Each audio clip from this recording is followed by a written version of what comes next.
ಜಯತಿ ಪರಾಶರ ಸೂನು ಸತ್ಯವತೀ ಹೃದಯ ನಂದನೋ ವ್ಯಾಸ ಯಸ್ಯ ಆಸ್ಯ ಕಮಲಗಲಿತಂ ವಾಂಗ್ಮಯಮೃತಂ ಜಗತ್ ಪಿಬತಿ ಭುಜಗ ಭೋಗಾಭಮುದ್ಯಮ್ಯ ಹೃದಯಂ ನಿಜಭುಜಂ ದಕ್ಷಿಣಂ ಲಕ್ಷಣಾಢ್ಯಂ ಲಲಿತಮುದ್ರಿಕ್ತ ವಿಜ್ಞಾನಮುದ್ರಂ ಭಜ ಭಜ ಅನಂತಮಿತ್ಯಾಲಪಂತಂ ಪ್ರಣತವಾನ್ ಪ್ರಾಣಿನಾಂ ಪ್ರಾಣಭೂತಂ ಪ್ರಣತಿಭಿಃ ಪ್ರಣಯೇ ಪೂರ್ಣಭೂತಂ ನಾರಾಯಣಂ ಸ್ವರ್ಗುರುಂ ಜಗದೇಕನಾಥಂ ಭಕ್ತಪ್ರಿಯಂ ಸಕಲಲೋಕನಮಸ್ಕೃತಂ ಚ ತ್ರೈಗುಣ್ಯವರ್ಜಿತಮಜಂ ವಿಭುಮಾದ್ಯಮೀಶಂ ವಂದೇ ಭವಘ್ನಂ ಅಮರಾಸುರಸಿದ್ಧವಂದ್ಯಂ ನಾರಾಯಣಂ ನಮಸ್ಕೃತ್ಯ ನರಂ ಚೈವ ನರೋತ್ತಮಂ ದೇವೀಂ ಸರಸ್ವತೀಂ ವ್ಯಾಸಂ ತಥೋ ಜಯಮುದೀರಯೇ.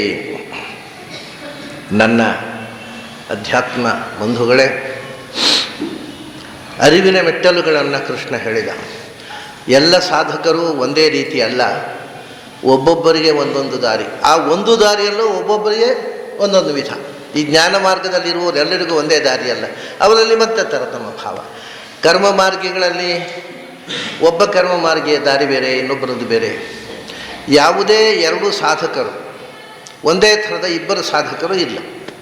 ಹೀಗೆ ಅನಂತ ವಿಧವಾದ ಸಾಧನೆ, ಅನಂತ ವಿಧವಾದ ಸಾಧಕರು. ಅದನ್ನು ಮುಖ್ಯವಾಗಿ ವಿಭಾಗ ಮಾಡುವಾಗ ಶ್ರವಣದಿಂದ ಸಾಧನೆ ಮಾಡುವವರು, ಆಮೇಲೆ ಕರ್ಮದಿಂದ ಸಾಧನೆ ಮಾಡುವವರು, ಜ್ಞಾನದಿಂದ ಮತ್ತು ಧ್ಯಾನದಿಂದ. ಅವರು ಕರ್ಮ ಶ್ರವಣದಿಂದ ಜ್ಞಾನ ಗಳಿಸುವುದು ಒಂದು, ಪ್ರತಿಭೆಯಿಂದ ಜ್ಞಾನ ಗಳಿಸುವುದು ಒಂದು. ಪ್ರತಿಭೆಯಿಂದ ತನ್ನಷ್ಟಕ್ಕೆ ಮಂತ್ರಾರ್ಥ ಸ್ಫುರಣವಾಗುವುದು. ಅದಕ್ಕೆ ಅದನ್ನು ನಾವು ಗುರುತಿಸುವುದು ಹೇಗೆ? ಅಂಥ ಪ್ರತಿಭೆ ಇರತಕ್ಕವರು, ಮಂತ್ರಾರ್ಥ ಸ್ಫುರಣೆ ಆಗುವವರು ಅಂತ ತುಂಬ ಆ ಕ್ಷೇತ್ರದಲ್ಲಿ ಪರಿಶ್ರಮ ಮಾಡಿದವರಿಗೆ ಗುರುತಾಗುತ್ತೆ. ಆದರೆ ಸಾಮಾನ್ಯ ಜನರಿಗೆ ಹೇಗೆ ಗೊತ್ತಾಗಬೇಕು? ಇವರು ಎತ್ತರದ ಸ್ತರದಲ್ಲಿದ್ದಾರೆ, ಪ್ರತಿಭೆಯ ಸ್ತರದಲ್ಲಿದ್ದಾರೆ. ನಮ್ಮ ಹಾಗೆ ಅವರಿಗೆ ನಿರಂತರ ಶ್ರವಣ ಬೇಕಿಲ್ಲ, ನಿರಂತರ ಕರ್ಮ ಬೇಕಿಲ್ಲ. ಅದೆರಡನ್ನು ಮೀರಿ ಎತ್ತರಕ್ಕೆ ಏರಿದ್ದಾರೆ. ಅವರಿಗೆ ಪ್ರತಿಯೊಂದು ಸಂಗತಿಯು ಪ್ರತಿಭಾನ ಆಗತ್ತೆ, ಇಂಟ್ಯೂಷನಲ್ ಫ್ಲ್ಯಾಶ್ ಅಂತ ನಾವು ಇವತ್ತು ಏನು ಇಂಗ್ಲೀಷ್ನಲ್ಲಿ ಹೇಳ್ತೇವೆ, ಅದಕ್ಕೆ ಆಚಾರ್ಯರು ಪ್ರತಿಭಾನ ಅಂತ ಹೇಳ್ತಾರೆ. ಗೀತೆಯಲ್ಲಿ ಕೃಷ್ಣ ಹೇಳತಕ್ಕಂಥ ಪ್ರತಿಭಾನ. ಅದನ್ನು ಗುರುತಿಸುವುದಕ್ಕೆ ಎರಡು ವಿಧಾನಗಳನ್ನು ಹೇಳ್ತಾರೆ ಆಚಾರ್ಯರು. ಒಂದು ಮಾನಸಿಕವಾದ ಸ್ಥಿತಿ, ಒಂದು ದೈಹಿಕವಾಗಿರತಕ್ಕಂಥ ಸ್ಥಿತಿ. ಮನಸ್ಸನ್ನು ಅರ್ಥ ಮಾಡಿಕೊಳ್ಳುವವರಿಗೆ ಮಾನಸಿಕ ಸ್ಥಿತಿಯಿಂದ ಒಬ್ಬ ವ್ಯಕ್ತಿಯ ಎತ್ತರವನ್ನು ಗುರುತಿಸಬಹುದು. ಏನೇ ಅದು ಹೇಗೆ ಗೊತ್ತಾಗುತ್ತೆ ಅಂದರೆ, ಆಚಾರ್ಯರು ಹೇಳ್ತಾರೆ, ಅಶ್ರುತ ಪ್ರತಿಭಾ ಯಸ್ಯ ಶ್ರುತಿಸ್ಮೃತಿ ಅವಿರೋಧಿನಿ ವಿಸೃತ ನೃಷು ಜಾತಂತು ತಂ ವಿದ್ಯಾ ದೇವಸತ್ತಮಂ. ಒಂದು ಆ ವ್ಯಕ್ತಿಯ ಪ್ರತಿಭಾನದ ಮಟ್ಟವನ್ನು ನೋಡಬೇಕಂತೆ. ಎಲ್ಲರಿಗೂ ಒಂದಲ್ಲ ಒಂದು ಮಟ್ಟದ ಪ್ರತಿಭೆ ಇರುತ್ತೆ. ಪ್ರತಿಯೊಬ್ಬ ಲೇಖಕನಿಗೂ ಪ್ರತಿಭೆ ಇದ್ದೇ ಇದೆ. ಯಾಕೆಂದರೆ ಅವನು ಬರಿಬೇಕಾದ್ರೆ ಹೊಳಿಬೇಕಾದ್ರೆ. ಒಬ್ಬ ಸಾಹಿತಿಗೂ ಕೂಡ ಪ್ರತಿಭಾನ ಇದೆ. ಆದರೆ ಆ ಪ್ರತಿಭಾನ ಬೇರೆ. ಇವರು ಹೇಳೋದು ಶಾಸ್ತ್ರದ ವಿಷಯಗಳು, ಅಲೌಕಿಕವಾದ ವಿಷಯಗಳು, ನಮಗೆ ಪ್ರಾಪಂಚಿಕವಾಗಿ ಎಂದೂ ಗಮನಕ್ಕೆ ಬಾರದ ತಿಳಿಯಲಾಗದ ವಿಷಯಗಳು, ವೇದವನ್ನು ಓದಿದರೂ ಸ್ಪಷ್ಟವಾಗಿ ಅರ್ಥವಾಗದ ಸಂಗತಿಗಳು ಇವರಿಗೆ ಠಣ್ಣ ಹೊಳಿಬೇಕು. ಇದು ಪ್ರತಿಭೆ ಅಂತ ಹೇಳೋದು. ನಾವು ಯಾವುದೋ ಒಂದು ಲೌಕಿಕ ವಿಷಯ ಹೊಳೆಯೋದು ಅದು ಬಹಳ ಮಹತ್ವದ ಸಂಗತಿ ಅಲ್ಲ. ಅದಕ್ಕೆ ಶ್ರುತಿ ಸ್ಮೃತಿ ಅವಿರೋಧಿನಿ ಅಶ್ರುತ ಪ್ರತಿಭಾ ಅಂತ ಹೇಳ್ತಾರೆ ಆಚಾರ. ಆ ಪ್ರತಿಭಾನ ಅವ್ರಿಗೆ ಇಂಟ್ಯೂಷನಲ್ ಫ್ಲ್ಯಾಶು ಹೇಗಿರುತ್ತೆ ಅಂದರೆ, ಅವರಿಗೆ ಏನೋ ಒಂದು ಹೊಳೆಯುತ್ತೆ. ಅವ್ರು ಯಾವ ಪುಸ್ತಕವನ್ನು ನೋಡಿ ರೆಫರೆನ್ಸ್ ನೋಡಿ ಆ ಪುಸ್ತಕದಲ್ಲಿ ಹಾಗಿದೆ, ಈ ಪುಸ್ತಕ ಹಾಗಿದೆ ಅಂತ ಹೇಳೋಲ್ಲ. ನನಗೆ ಹೀಗೆ ಅನ್ನಿಸ್ತದೆ ಅಂತ ಹೇಳ್ತಾರೆ ಅಂತ ಇಟ್ಕೊಳ್ಳಿ. ಅವರು ಏನು ಅನ್ನಿಸ್ತದೆ ಅಂತ ಹೇಳ್ತಾರೆ, ಅವರ ಅನ್ನಿಸಿಕೆ ನೀವು ನೋಡಿದರೆ ಶ್ರುತಿಯಲ್ಲಿ ಸ್ಮೃತಿಗಳಲ್ಲಿ ಇರ್ತದೆ. ಶ್ರುತಿ ಸ್ಮೃತಿ ನೋಡಿ ಹೇಳುವುದಲ್ಲ, ಅವರು ಹೇಳಿದ್ದು ಶ್ರುತಿ ಸ್ಮೃತಿಗಳಲ್ಲಿ ನಮಗೆ ಸಿಗ್ತದೆ ಮತ್ತೆ ನೋಡಿದರೆ. ನಾನೊಬ್ಬರು ಅವಧೂತರನ್ನು ನೋಡಿದ್ದೆ. ಅವರು ಯಾವಾಗಲೂ ಏನೇನೋ ಹೇಳ್ತಿದ್ರು. ಆಮೇಲೆ ಕೊನೆಗೆ ಹೇಳೋದು, ನಾವು ವೇದ ಓದಲಿಲ್ಲ, ಅದನ್ನು ಗೊತ್ತಿಲ್ಲ, ಆದರೆ ವೇದದಲ್ಲಿ ಎಲ್ಲಾದ್ರು ಇರ್ಬೋದು ನೋಡಿ, ಅದು ಇರ್ತಿತ್ತು. ಅವ್ರು ಹೀಗೆ ವೇದದಲ್ಲಿ ಎಲ್ಲಾದ್ರು ಇರ್ಬೋದು, ಹುಡುಕಿ ನೋಡಿ. ನಾವು ಓದಲಿಲ್ಲ ವೇದ, ನಮಗೆ ಗೊತ್ತಿಲ್ಲ, ನಮಗೆ ಹೊಳೆಯುತ್ತದೆ ಹಾಗೆ. ಅದು ಎಲ್ಲರೂ ವೇದದಲ್ಲಿ ಇದ್ದರೆ ನೋಡಿ ಅಂತ ಹೇಳ್ತಿದ್ರು. ಅವ್ರು ಏನು ಹೇಳ್ತಾರೆ ಅದು ವೇದದಲ್ಲಿ, ಸ್ಮೃತಿಗಳಲ್ಲಿ, ಶ್ರುತಿ ಸ್ಮೃತಿಗಳಲ್ಲಿ ಇರ್ತಿತ್ತು. ಹಾಗಾಗಿ ಯಾವತ್ತೂ ಕೂಡ ಶ್ರುತಿ ಸ್ಮೃತಿಗಳಿಗೆ ವಿರೋಧವಾಗದ, ಶ್ರುತಿ ಸ್ಮೃತಿಯಲ್ಲಿ ಸ್ಪಷ್ಟವಾಗಿ ಹೇಳಿದ ಸಂಗತಿಗಳು ಯಾರಿಗೆ ಹೊಳೆಯುತ್ತಾವೋ ಅದು ಸ್ಪಿರಿಚುವಲ್ ಫ್ಲ್ಯಾಶ್. ಇಂಟ್ಯೂಷನ್ನಲ್ಲಿ ಸ್ಪಿರಿಚುವಲ್ ಫ್ಲ್ಯಾಶ್ ಬಹಳ ಮುಖ್ಯ. ಲೌಕದ ವಿಷಯ, ಸಾಹಿತ್ಯ, ಒಂದು ಕವಿತೆ ಕೂಡ ಫ್ಲ್ಯಾಶೇ ಆಗುವುದು. ಕವನ ಬರೆಯಲಿಕ್ಕೆ ಫ್ಲ್ಯಾಶ್ ಇರದೇ ಇದ್ದರೆ, ನಮಗೆ ಆ ಸ್ಫುರಣ ಇರದೇ ಇದ್ದರೆ ಕವನ ಬರೆಯಲಿಕ್ಕೆ ಆಗುವುದಿಲ್ಲ. ಆದರೆ ಅದೆಲ್ಲ ಮಾನುಷ ಸ್ಫುರಣಗಳು. ಇದು ಅಮಾನುಷ ಸ್ಫುರಣ. ಮನುಷ್ಯನಿಗೆ ಸ್ಫುರಣ ಆಗಲಿಕ್ಕೆ ಸಾಧ್ಯವೇ ಇಲ್ಲ. ಯಾಕೆಂದರೆ ಅದು ಯಾವುದೇ ಗ್ರಂಥಗಳಲ್ಲಿ ಇಲ್ಲ ಮತ್ತು ವೇದ ಪುರಾಣಗಳಲ್ಲಿ ಕೂಡ ಸ್ಪಷ್ಟವಾಗಿಲ್ಲ. ಆದರೆ ಅವರು ಹೇಳಿದ ಮೇಲೆ ಹೌದಲ್ಲ, ವೇದದಲ್ಲಿ ಇದೆ, ಪುರಾಣದಲ್ಲಿ ಇದೆ ಅಂತ ಅನ್ನಿಸ್ತದೆ. ಅಲ್ಲಿ ತನಕ ಗೊತ್ತಾಗೋಲ್ಲ. ಆ ರೀತಿ ಅಭೂತಪೂರ್ವವಾದ, ಇನ್ನೆಲ್ಲಿಯೂ ನಾವು ಕಂಡು ಕೇಳಿ ಅರಿಯದ ಶ್ರುತಿ ಸ್ಮೃತಿಗಳ ಪ್ರತಿಭಾನ ಯಾರಿಗೆ ಇದೆ ಅವರು ಉತ್ತಮ ಸಾಧಕರು. ಅವರನ್ನು ನೀವು ಪುಸ್ತಕ ಹಿಡ್ಕೊಂಡು ಓದಬೇಕು, ಕರ್ಮಾನುಷ್ಠಾನ ಮಾಡಿ ಒಂದೊಂದೇ ಮೆಟ್ಟಲು ಮೇಲೆ ಹೋಗಬೇಕು ಅಂತ ಹೇಳಿಬಿಡಿ. ಆ ಎಲ್ಲ ಮೆಟ್ಟಲು ಏರಿ ಹೋದವರು. ವಿಸ್ತೃತ, ಇದು ಎಲ್ಲರ ಗಮನಕ್ಕೂ ಬಂದಿರಬೇಕು. ವಿಸ್ತೃತ ಅಂತಂದರೆ ಎಲ್ಲರ ಗಮನಕ್ಕೂ ಹಬ್ಬಿರುವುದು ಅಂತ ಹೇಳ್ತೇವೆ, ಸ್ಪ್ರೆಡ್ ಆಗುವುದು ಅಂತ ಹೇಳ್ತೇವಲ್ಲ. ಆ ಪ್ರತಿಭೆ ಎಲ್ಲ ಜನಕ್ಕೆ ಗಮನಕ್ಕೆ ಬಂದು, ಏನು ಪ್ರತಿಭೆ, ಅವ್ರು ಏನು ಹೇಳ್ತಾರೆ ನಮಗೆ ಕಲ್ಪನೆ ಮಾಡಲಿಕ್ಕೂ ಆಗೋಲ್ಲ ಅಂತ ಜನ ದಿಗ್ಭ್ರಮೆಗೆ ಹೊಂದಬೇಕು. ಅಂಥ ಪ್ರತಿಭೆ ಯಾರೆಲ್ಲಾದರೂ ಇದ್ದರೆ ಅವ್ರನ್ನ ಪುಸ್ತಕ ಹಿಡ್ಕೊಂಡು ಓದಿ ಅಂತ ಹೇಳಬೇಡಿ. ಮತ್ತು ಅವ್ರ ಹತ್ರ ಹೋಗಿ ಕೇಳಿ ಅಷ್ಟೇ. ತಮ್ ವಿದ್ಯಾತ್ ದೇವಸತ್ತಮಂ ಭುವಿ ಜಾತಂತು. ಅಂಥವ್ರು ಯಾರಾದರೂ ನಿಮಗೆ ಸಿಕ್ಕಿದರೆ ಅವರು ಭೂಮಿಯಲ್ಲಿ ಬಂದು ಹುಟ್ಟಿದ ದೇವಾಂಶ ಸಂಭೂತರು, ಮನುಷ್ಯರಲ್ಲ. ಇದು ಆಚಾರ್ಯ ಹೇಳಿದ ಮಾತು. ಹಾಗಾಗಿ ಯಾರಿಗೆ ಲೋಕೋತ್ತರವಾದ ಸ್ಫುರಣ ಇದೆ ಮನುಷ್ಯರಿಗೆ, ಯಾಕೆಂದರೆ ಅಮಾನುಷ ಸ್ಫುರಣ ಅದು ಅಂತ ಅದಕ್ಕೆ ಹೇಳಿದ್ದಾರೆ. ಕವಿಗಳಿಗೆ, ಲೇಖಕರಿಗೆ, ಬರಹಗಾರರಿಗೆ ಇರತಕ್ಕ ಸ್ಫುರಣ ಅದು ಮಾನುಷ ಸ್ಫುರಣ. ಇದು ಹಾಗಲ್ಲ, ಇದು ಸ್ಪಿರಿಚುವಲ್ ಫ್ಲ್ಯಾಶ್. ಆ ಸ್ಪಿರಿಚುವಲ್ ಫ್ಲ್ಯಾಶ್ ಮಾತ್ರ ಅಧ್ಯಾತ್ಮದ ಸ್ಫುರಣ. ಎಷ್ಟೋ ಒಂದೋ ಅನೇಕ ಜನ್ಮ ಸಂಭೃತ ಪ್ರಭೂತ ಪುಣ್ಯ ಸಂಚಯಾತ್ ಅಂತ ನಾರಾಯಣ ಪಂಡಿತಾಚಾರ್ಯರು ಧ್ಯಾನಮಾನ ಅನೇಕ ಜನ್ಮ ಸಂಭೃತ ಪ್ರಭೂತ ಪುಣ್ಯ ಸಂಚಯಾತ್ ಅಂತ. ಎಷ್ಟೋ ಜನ್ಮಗಳಲ್ಲಿ ಮಾಡಿದ ಸತ್ಕರ್ಮದ, ಅದು ಕರ್ಮಾನುಷ್ಠಾನ ಮಾಡುವವರಿಗೆ ಸತ್ಕರ್ಮದ ಫಲವಾಗಿ ಇವರಲ್ಲಿ ಬೆಳೆದು ಬಂದಂಥ ಪುಣ್ಯದ ರಾಶಿ ಆ ಫ್ಲ್ಯಾಶಿಗೆ ಕರ್ಕೊಂಡು ಹೋಗುತ್ತೆ. ಭಗವಂತನ ಅನುಗ್ರಹ ಅವನಿಗೆ ಫ್ಲ್ಯಾಶಿಗೆ. ಅದಕ್ಕಿಂತಲೂ ಎತ್ತರಕ್ಕೆ ಹೊರದವರಿಗೆ ಸ್ವತಃ ಸ್ಫುರಣ. ಯಾಕೆಂದರೆ ಅವರು ಮೊದಲೇ ಪರೋಕ್ಷ ಜ್ಞಾನಿಗಳು, ಮತ್ತೆ ಅಪರೋಕ್ಷ ಜ್ಞಾನ ಮಾತ್ರ ಬಾಕಿ. ಹುಟ್ಟುತ್ತಾ ಅವರು ಪರೋಕ್ಷ ಜ್ಞಾನಿಗಳೇ, ಸತ್ಯದ ಜ್ಞಾನ ಇದ್ದವರು. ಅವರಿಗೆ ಸ್ಫುರಣ ಆಗುತ್ತೆ. ಯಾಕೆಂದರೆ ಒಳಗಿದ್ದದ್ದು ನೆನಪಾಗೋದು ಅಷ್ಟೇ ಅವರಿಗೆ. ನಮಗೆ ಹೊರಗಿಂದ ಒಳಗೆ ಕಳಿಸಬೇಕು, ಅದನ್ನು ನೆನಪಿಟ್ಕೋಬೇಕು. ಅವ್ರಿಗೆ ಕಳಿಸೋ ಕಾರ್ಯಕ್ರಮ ಒಳಗಿದೆ, ಇದ್ದದ್ದು ನೆನಪಾದರಿಸು. ಎಲ್ಲೋ ಒಮ್ಮೊಮ್ಮೆ ಸ್ವಿಚ್ ಆನ್ ಆಗುವುದಿಲ್ಲ. ಜ್ಞಾನಿಗಳಿಗೆ, ಅಪರೋಕ್ಷ ಜ್ಞಾನಿಗಳಿಗೆ ಕೂಡ ಒಮ್ಮೊಮ್ಮೆ ಸ್ವಿಚ್ ಆನ್ ಆಗೋದಿಲ್ಲ. ಒಳಗಿದೆ, ಸ್ವಿಚ್ ಆನ್ ಆಗದೇ ಇದ್ದರೆ ತಿಳಿಯೋದಿಲ್ಲ. ಅಪರೋಕ್ಷ ಜ್ಞಾನಿಗಳಿಗೂ ಕೆಲವೊಮ್ಮೆ ಗೊತ್ತಾಗೋಲ್ಲ. ಆಮೇಲೆ ಸ್ವಲ್ಪ ತಡಿಯಪ್ಪ, ಸ್ವಿಚ್ ಆನ್ ಆಗಲಿ ಆಮೇಲೆ ಹೇಳ್ತೇನೆ ಅಂತ. ಬೇರೆ ಏನೂ ಉಪಾಯ ಇಲ್ಲ. ಸ್ವಿಚ್ ಆನ್ ಆದಮೇಲೆ ಹೇಳ್ತೇನೆ, ಈಗ ಏನು ಹೊಳೆಯೋಲ್ಲ ನನಗೆ. ಅದು ಆ ಹೊಳೆಯೋದು 24 ಗಂಟೆ ನಿರಂತರ ಇರೋಲ್ಲ. ಇದು ಒಂದು ಲಕ್ಷಣ. ಒಬ್ಬ ಮನುಷ್ಯನ ಮಾನಸಿಕ ಉನ್ನತಿಯಿಂದ ಅವನನ್ನು ಬಹಳ ಎತ್ತರದ ಸಾಧಕ ಅಂತ ಗುರುತಿಸಬಹುದು. ಮತ್ತೊಂದು ಅವನ ನೋಡಿದ ಎಪಿಯರೆನ್ಸ್, ವ್ಯಕ್ತಿತ್ವದಿಂದ. ಏನು ಅಂದರೆ ಅದಕ್ಕೆ ಕೆಲವು ಲಕ್ಷಣಗಳನ್ನು ಹೇಳ್ತಾರೆ ಆಚಾರ್ಯ. ಒಬ್ಬ ಮನುಷ್ಯನ ಮುಖ, ಅದರ ಮೆಷರ್ಮೆಂಟ್ ತೆಗೀರಿ. ಆ ಮುಖದ ಮೆಷರ್ಮೆಂಟ್ ಎಷ್ಟಿದೆಯೋ ಅದರ 9 ಪಟ್ಟು ಅದರ ಕೆಳಗಿರಬೇಕು. ಇದು ಎಕ್ಯುರೇಟ್. ಸುಮಾರು ಇತ್ತು 8:15, 8:15, 8:45 ಆಗಲ್ಲ, 9 ಇದು 10ನೇ. ಅಂದರೆ ಅದು ಇಷ್ಟಿರಬೇಕು. ಮುಖದ ಮಾನ, ನಿಮ್ಮ ಕೈತಟ್ಟಿನ ಮಾನ ಇರಬೇಕು. ಇದು ಮುಖದ ಮಾನ. ಇದು 9 ಕೆಳಗಿಂದ ಇರಬೇಕು. ಅಂದರೆ ಒಟ್ಟು ಈ ಕೈತಟ್ಟಿನಿಂದ 10 ಪಟ್ಟು ದೇಹ ಇರಬೇಕು. ಅದರಲ್ಲಿ 10ನೇ 1 ಅಂಶ ಮುಖ, 10ನೇ 9 ಅಂಶ ಕೆಳಗಿನ ಭಾಗ. ಹೀಗೆ ಇದ್ದರೆ ಸ್ಫುರಣ ಆಗುತ್ತೆ, ಅವನಿಗೆ ಶಾಸ್ತ್ರ ಸ್ಫುರಣ ಆಗುತ್ತೆ. ಇದು ಒಂದು. ಆದರೆ ಇದೊಂದು ವಿಷಯ ಹೇಳ್ತಾರೆ, ಜ್ಞಾನಿಗಳಾದ ಹೆಣ್ಮಕ್ಕಳಿಗೆ ಹೀಗಿರೋದಿಲ್ಲ. ಮತ್ತು ಅವರಿಗೆ ಯಾಕೆಂದರೆ ಗಂಡಸರಷ್ಟು ಎತ್ತರಕ್ಕೆ ಹೆಣ್ಮಕ್ಳು ಬೆಳೆಯೋಲ್ಲ. ಆದ್ದರಿಂದ ಗಂಡಸರಿಗೆ ಮುಖದ 9 ಪಟ್ಟು ಕೆಳಗಿನ ಭಾಗ, ಹೆಣ್ಮಕ್ಕಳಿಗೆ ಒಟ್ಟಿಗೆ 9, ಮುಖದಿಂದ 8 ಪಟ್ಟು ಕೆಳಗಿನ ಭಾಗ. ಅಷ್ಟಿದ್ದರೆ ಅವರು ಜ್ಞಾನಿಗಳು ಅಂತ ಅರ್ಥ. ಜ್ಞಾನಿಗಳಾಗಲಿಕ್ಕೆ ಬೇಕಾದ ಎಲ್ಲ ಅರ್ಹತೆ ಇದೆ ಅಂತ ಅರ್ಥ. ಆಮೇಲೆ ಇದರಿಂದ 10 ಪಟ್ಟು, ಅದು ಎಲ್ಲರಿಗೂ ಸಮಾನ.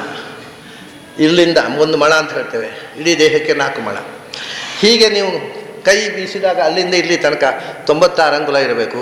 ಇಲ್ಲಿಂದ ಮೇಲಿನಿಂದ ಕೆಳಗು, ಅದಕ್ಕೆ ನ್ಯಗ್ರೋಧ ಪರಿಮಂಡಲ ಅಂತ. ಬಾಡಿ ಹೀಗೆ ಈ ಕಡೆಯಿಂದ ಈ ಕಡೆಗೆ ಕೂಡ 96 ಅಂಗುಲ ಇರಬೇಕು. ಈ ಬೆರಳ, ಇಲ್ಲಿಯ ನಡು ಬೆರಳ ತುದಿಯಿಂದ ಹೀಗೆ ನಾವು ಚಾಚಿದ ಈ ನಡು ಬೆರಳ ತುದಿಯ ತನಕ 96 ಅಂಗುಲ ಇರಬೇಕು. ತಲೆಯಿಂದ ಕಾಲಿನ ತನಕ 96 ಅಂಗುಲ ಇರಬೇಕು. ಅಂದರೆ ಒಂದು ಸರ್ಕಲ್ ಆಯಿತು. ಅದಕ್ಕೆ ಈ ದೇಹಕ್ಕೆ ಚಕ್ರ ಅಂತ ಹೇಳ್ತಾರೆ. ಇದೊಂದು ಸರ್ಕ್ಯುಲರ್ ಮೂಮೆಂಟ್, ಇದು ಚಕ್ರ ಇದು. ಯಾಕಂದರೆ ಹೀಗೂ 96 ಅಂಗುಲ, ಹೀಗೂ 96 ಅಂಗುಲ. ಕಾಲಿನ ಅಳತೆ ಉಂಟಲ್ಲ, 1 ಅಡಿ ಅಂತ ಹೇಳ್ತೇವಲ್ಲ, ಅದು ಕರೆಕ್ಟ್ 1 ಅಡಿ ಇರೋದಿಲ್ಲ. ಅದರ 7 ಪಟ್ಟು ದೇಹ ಇರ್ತದೆ. ಅಂದರೆ ನಮ್ಮ ಕಾಲಿನ ಅಳತೆಯಲ್ಲಿ 7 ಅಡಿ. ನೀವು ಫುಟ್ ರೂಲರ್ನಲ್ಲಿ 7 ಅಡಿ ಇರೋಲ್ಲ ಮನುಷ್ಯನು. ನಮ್ಮ ಕಾಲಿನ ಅಳತೆಯಲ್ಲಿ 7 ಪಟ್ಟು. ಇದೆಲ್ಲ ಯಾರಲ್ಲಿದೆ, ಅವನು ಉತ್ತಮ ಸ್ಫುರಣಕ್ಕೆ ಯೋಗ್ಯನಾದ ಉತ್ತಮಾಧಿಕಾರಿ ಅಂತ ತಿಳ್ಕೊ. ಇದು ದೇಹದ ಮೂಲಕ ತಿಳ್ಕೊಳ್ಳೋದು ಮತ್ತು ಅವನ ಅಂತರಂಗ ಒಳಗಿನ ಮಾನಸಿಕ ಸ್ಥಿತಿಯ ಮೇಲೆ ಒಬ್ಬನ ಯೋಗ್ಯತೆಯನ್ನು ಅರಿಯುವುದಕ್ಕೆ ಕೆಲವು ಸೂಚನೆಗಳನ್ನು, ಲಕ್ಷಣ. ಆಮೇಲೆ ಇನ್ನೂ ಅನೇಕ ಸಂಗತಿಗಳಿವೆ. ಸ್ಥೂಲವಾಗಿ ಒಬ್ಬನನ್ನು ಗುರುತಿಸುವುದಕ್ಕೆ ಅವನ ಮೆಷರ್ಮೆಂಟ್. ಯಾಕೆಂದರೆ ನಾವು ಚಂದ ಅಂತ ಅನ್ನೋದು ಮುಖದ ಆಕರ್ಷಣೆಯ ಮೇಲೆ ಚಂದ ಅಂತ ಹೇಳ್ತೇವೆ. ಶಾಸ್ತ್ರಕಾರರಿಗೆ ಅದು ಮುಖ್ಯ ಅಲ್ಲ, ಅವರಿಗೆ ಮೆಷರ್ಮೆಂಟ್ ಕರೆಕ್ಟಾಗಿರಬೇಕು. ಅದಕ್ಕೆ ಅವರು ಸೌಂದರ್ಯ ಅಂತ ಹೇಳ್ತಾರೆ. ಅಂದರೆ ಪ್ರಪೋರ್ಷನೇಟ್ ಬಾಡಿ. ಪ್ರಪೋರ್ಷನೇಟ್ ಇಲ್ಲದೆ ಬರೀ ಆಕರ್ಷಣೆ ಇದ್ದರೆ ಅದು ಆಸುರ ಸೌಂದರ್ಯ ಅಂತ ಹೇಳ್ತಾರೆ ಅವರು. ಅಸುರರು ಚೆನ್ನಾಗಿರ್ತಾರೆ, ನೋಡಲಿಕ್ಕೆ ತುಂಬ ಚೆಂದ, ಅದರಲ್ಲಿ ಡಿಸ್ಪ್ರಪೋರ್ಷನೇಟ್ ಬಾಡಿ ಇರ್ತದೆ. ಅದರಿಂದ ಸೌಂದರ್ಯ ಪ್ರಪೋರ್ಷನೇಟ್ ಆದಾಗ ಅದು ದೈವಿ ಆಗುತ್ತೆ, ಡಿಸ್ಪ್ರಪೋರ್ಷನೇಟ್ ಆದಾಗ ಆಸುರಿ ಸಂಪತ್ತಾಗುತ್ತೆ. ಇದೆಲ್ಲ ವಿಷಯಗಳನ್ನು ದೇಹದ ಮೇಲೆ, ಮನಸ್ಸಿನ ಮೇಲೆ ಅಧ್ಯಾತ್ಮದ ಪ್ರಭಾವ ಹೇಗಾಗುತ್ತೆ ಅನ್ನೋದನ್ನು ಜಗತ್ತಿನ ಇತಿಹಾಸದಲ್ಲಿ ಒಬ್ಬರೇ ಒಬ್ಬರು ಹೇಳಿದ್ದು ಅದು ಮಧ್ವಾಚಾರ್ಯ. ಯಾರು ಈ ವಿಷಯ ಹೇಳಿಲ್ಲ. ಪ್ರಪಂಚದಲ್ಲಿ ಯಾವ ಲೇಖಕರು, ಯಾವ ಗ್ರಂಥಕಾರ ಹೇಳಿಲ್ಲ. ಇದು ಅದ್ಭುತವಾದಂಥ ಒಂದು ಎನಾಟಮಿಯನ್ನು ಹೇಳಿದೆ. ಇದಾದ ಮೇಲೆ ಒಂದು ಅತ್ಯಂತ ಅದ್ಭುತವಾದ ಶ್ಲೋಕವನ್ನು ಕೃಷ್ಣ ಮುಂದೆ ಹೇಳ್ತಾನೆ. ಯಾವತ್ ಸಂಜಾಯತೆ ಕಿಂಚಿತ್ ಸತ್ವಂ ಸ್ಥಾವರ ಜಂಗಮಂ ಕ್ಷೇತ್ರ ಕ್ಷೇತ್ರಜ್ಞ ಸಂಯೋಗಾತ್ ತದ್ವಿಧಿ ಭರತರ್ಷಭ ಅಂತ. ಇದನ್ನು, ಈ ಒಂದು ಶ್ಲೋಕವನ್ನು ನಾವು ಚೆನ್ನಾಗಿ ಮನನ ಮಾಡಿದರೆ ಇನ್ನೇನೂ ಬೇಡ ಜೀವನದಲ್ಲಿ. ಇದರಲ್ಲಿರುವ ವಿಷಯ ಸ್ವಲ್ಪ ಬಿಚ್ಚಿತ್ತೇನೆ ನಿಮ್ಮ ಮುಂದೆ. ಇಡೀ ಜನ್ಮ ಚಿಂತನೆ ಮಾಡಲಿಕ್ಕೆ ಬೇಕಾದಷ್ಟು. ನನಗೆ ಒಬ್ಬರು ಅವಧೂತರ ಕಥೆ ಹೇಳಿದ್ನಲ್ಲ, ಒಂದು ಪ್ರಸಂಗ ನೆನಪಾಗತ್ತೆ. ನಾನು ಸುಬ್ರಹ್ಮಣ್ಯದಲ್ಲಿ ಒಂದು ಉಪನಿಷತ್ತು ಪ್ರವಚನ ಮಾಡ್ತಿದ್ದೆ ಮಠದಲ್ಲಿ. ಇದು ಕೆಲವೊಂದು 8-10 ವರ್ಷಗಳ ಕೆಳಗೆ. ಅವಾಗ ಒಬ್ಬರು ಅವಧೂತರು ಬಂದು ಕೂತ್ಕೊಳ್ತಿದ್ರು. ಅವ್ರು ಬಂದು ಕೂತ್ಕೊಂಡು ಕೇಳಿ ಆಯಿತು. ಒಂದು ದಿವಸ ಕೂತವರು ಹೇಳಲೇ ಇಲ್ಲ, ಕಣ್ಣು ಮುಚ್ಚಿ ಕೂತ್ಬಿಟ್ಟಿದ್ದಾರೆ, ಹೇಳಲೇ ಇಲ್ಲ. ಅಷ್ಟರಲ್ಲಿ ಕೆಳಗೆ ಯಾರೋ ಯಾತ್ರಿಕರು ಮಕ್ಕಳು ಹೋ ಅಂತ ಗಟ್ಟಿಯಾಗಿ ಕಿರಿಚಿದವು. ಅಷ್ಟಾಗ ಅವರು ಒಂಥರ ತಲೆ ಜಾಡಿಸ್ಕೊಂಡು ಕಣ್ಣು ತೆರೆದು, ಅಂದರೆ ಡಿಸ್ಟರ್ಬ್ ಆಯ್ತು ಅವರಿಗೆ. ಕಣ್ಣು ತೆರೆದ್ರು. ನಾನು ಕೇಳಿದೆ, ಏನು ಕೂತೇ ಬಿಟ್ಟಿದ್ರಿ, ಇಷ್ಟೊತ್ತು ಕಣ್ಣು ತೆರೆದೇ ಇಲ್ಲ ನೀವು, ಈಗ ಮಕ್ಕಳು ಗದ್ದಲ ಮಾಡಿದವು ಅಂತ ಕಣ್ಣು ತೆರೆದ್ರಿ, ಏನು ಕಥೆ ಅಂತ ಸುಮ್ಮನೆ ತಮಾಷೆಗೋಸ್ಕರ ಕೇಳಿದೆ. ಅದಕ್ಕೆ ಅವ್ರು ಏನು ಹೇಳಿದ್ರು ಗೊತ್ತಾ, ನೀವು ಒಳಗೆ ಕರ್ಕೊಂಡು ಹೋದ್ರಿ, ನಾವು ಹೋಗಿಬಿಟ್ಟೆವು, ಆನಂದವಾಗಿ ಒಳಗಿಂದ ಕೂತ್ಬಿಟ್ಟು ಹೊರಗೆ ಬರಬೇಕು ಅಂತ ಅನಿಸಲಿಲ್ಲ. ಇದು ಸ್ಫುರಣ. ಒಳಗಿನ ಸತ್ಯ ಎಲ್ಲ ಅವ್ರು ನೋಡ್ತಾ ಕೂತರು. ನಾನು ಶಬ್ದದಿಂದ ಏನು ಹೇಳ್ತೇನೆ ಅದನ್ನು ಅವರು ಒಳಗಣ್ಣಿನಿಂದ ನೋಡ್ತಾ ಕೂತರು. ಆನಂದವಾಯಿತು. ಹೊರಗೆ ಬರಬೇಕಂತ ಅನಿಸಲಿಲ್ಲ, ಬರಲೇ ಇಲ್ಲ. ಆಯಿತು, ಸರಿ. ಎಷ್ಟು ಜನಕ್ಕೆ ಆ ಮಾತು ಅರ್ಥ ಆಯಿತೋ ಬಿಟ್ಟಿತೋ ಬೇರೆ. ಅವತ್ತು ರಾತ್ರಿ ನನ್ನ ಕೋಣೆಯಲ್ಲೇ ಒಂದು ವಾಸ್ತವ್ಯ ಮಾಡ್ತಿದ್ದರು. ಅವರು ಅಲ್ಲಿಂದ ಸುಬ್ರಹ್ಮಣ್ಯದಿಂದ ಒಂದು 20-30 ಕಿಲೋಮೀಟ್ರ್ ದೂರದಲ್ಲಿ ಅವರ ಮನೆ. ಅವ್ರ ಮನೆಯಲ್ಲೂ ವಿಚಿತ್ರ, ದೊಡ್ಡ ಮನೆ. ಆ ಮನೆಯಲ್ಲಿ ಹೋಗಿ ಇರ್ತಿರ್ಲಿಲ್ಲ ಅವರು. ಮತ್ತೆ ಮನೆ ಮಂದಿಯೆಲ್ಲ ಒತ್ತಾಯ ಮಾಡಿದ್ದಕ್ಕೆ ಮನೆಯಲ್ಲಿ ಒಂದು ಕೋಣೆ ಇರ್ತಿದ್ರು. ಅವರು ಇದ್ದದ್ದು ಹಟ್ಟಿಯಲ್ಲಿ ದನಗಳ ಜೊತೆಗೆ. ನನ್ನನ್ನು ಕರ್ಕೊಂಡು ಹೋದಾಗ ಹೇಳಿದರು, ನಾವು ಇಲ್ಲಿದ್ದೆವು ಹಸುಗಳ ಜೊತೆಗೆ ಆನಂದವಾಗಿದ್ದೆವು. ನಮ್ಮ ಮನೆಯವರು ಒಳಗೆ ಬರಬೇಕು ಅಂತ ಹಠ ಮಾಡಿದರು, ಒಳಗೆ ಹೋದೆವು. ಇಲ್ಲಿ ಆನಂದವಾಗಿದ್ದೆವು, ಹಟ್ಟಿಯಲ್ಲಿ ದನಗಳ ಜೊತೆಗೆ ಮಲಗ್ತಿದ್ರು. ಅವರು ರಾತ್ರಿ ನನ್ನ ಕೋಣೆಯಲ್ಲಿ ಸರಿ ಅವರು ಮಲ್ಕೊಂಡ್ರು, ನಾನು ಓದ್ತಾ ಇದ್ದೆ. ಅವ್ರು ಮಲ್ಕೊಂಡದ್ದು ನೋಡಿ ಪಾಪ ಅವರಿಗೆ ಅವಾಗ ನಾನು ಈ ಕಥೆ ಹೇಳೋ ಅವ್ರಿಗೆ 70 ವರ್ಷ ಕಳೆದಿತ್ತು. ಅವ್ರಿಗೆ ವಯಸ್ಸಾಯಿತು ಪಾಪ, ಮಲ್ಕೊಳ್ಳಿಕ್ಕೆ ತೊಂದರೆ ಆಗುತ್ತೆ. ನಾನು ದೀಪ ಹಾಕ್ಕೊಂಡು ಓದ್ತಾ ಇದ್ದೇನಲ್ಲ, ಕೆಲವರು ದೀಪ ಇದ್ದರೆ ನಿದ್ರೆ ಬರೋಲ್ಲ, ಅವರಿಗೆ ತೊಂದರೆ ಆಗಬಹುದೇನೋ ಅಂತ ನಾನು ದೀಪ ಆರಿಸಿದೆ. ದೀಪ ಆರಿಸಿದಾಗ ಎದ್ದು ಕೂತರು ಅವರು. ದೀಪ ಆರಿಸ್ತೀರಾ ಅಂತ ಕೇಳಿದರು. ನಾನು ಹೇಳಿದೆ, ನಾನು ದೈತ್ಯಾಂಶ ಸಂಭೂತ ಅಂತ ಬಹಳ ಜನರಿಗೆ ಜ್ಞಾನೋದಯ ಆಗಿದೆ, ರಾತ್ರಿಯೇ ಓದೋದು ನಾವು. ಆದರೆ ನಿಮಗೆ ರಾತ್ರಿ ಪಾಪ ನಿದ್ರೆ ತೊಂದರೆ ಆಗುತ್ತಲ್ಲ, ಅದಕ್ಕೂ ನಿದ್ರೆ ಬೆಳಗಿನ ತನಕ ನಾನು ಓದ್ತಿದ್ದೆ, ನಿಮಗೆ ತೊಂದರೆ ಆಗುತ್ತೆ ಅಂತ ದೀಪ ಆರಿಸಿದೆ. ನಮಗೆ ತೊಂದರೆ ಆಗುವುದಿಲ್ಲ, ನಾವು ಮಲಗಲಿಕ್ಕೆ ಬಂದವರಲ್ಲ, ನಿಮ್ಮ ಹತ್ರ ಮಾತಾಡಲಿಕ್ಕೆ ಬಂದವರು. ನೀವು ಓದ್ತಾ ಇದ್ದರಿಂದ ನಾವು ಮಲಗಿದೆವು ಹೊರತು ನಾವು ಮಲಗಲಿಕ್ಕೆ ಬಂದವರಲ್ಲ, ನಿಮ್ಮ ಹತ್ರ ಮಾತಾಡಲಿಕ್ಕೆ ಬಂದವರು. ಇದು ಒಬ್ಬ ಜ್ಞಾನಿಯ ಸಂಭಾಷಣೆ ಹೇಗಿರುತ್ತೆ ಅಂತ ಉದಾಹರಣೆಗೋಸ್ಕರ ಹೇಳ್ತಾ ಇದ್ದೇನೆ. ಸರಿ ಇದ್ದೆ, ದೀಪ ಹಾಕಿದೆ, ಕೂತರು. ಕೂತ ಮೇಲೆ ಬೆಳಗಿನ ತನಕ ಸುಮಾರಾಗಿ 4 ಗಂಟೆ ಆಗಿತ್ತೋ 4:15 ಆಗಿತ್ತೋ ನಮ್ಮ ಮಾತುಕತೆ ಮುಗಿಯುವಾಗ ಅವರು ಶುರು ಮಾಡಿದರು, ನಾವು ಯಾಕೆ ಬಂದದ್ದು ಗೊತ್ತಾ ನಿಮ್ಮ ಹತ್ರ, ನಮಗೆ ನಮ್ಮ ಅನುಭವವನ್ನು ಹೇಳಬೇಕು ಯಾರ ಹತ್ರ ಆದರೂ, ಆ ಒಳಗೆ ನಾವು ಕಂಡದ್ದನ್ನು ಯಾರ ಹತ್ರ ಹೇಳೋದು, ಯಾರಿಗೆ ಅರ್ಥ ಆಗೋದಿಲ್ಲವೋ ಅವ್ರ ಹತ್ರ ಹೇಳಿ ಏನು ಉಪಯೋಗ.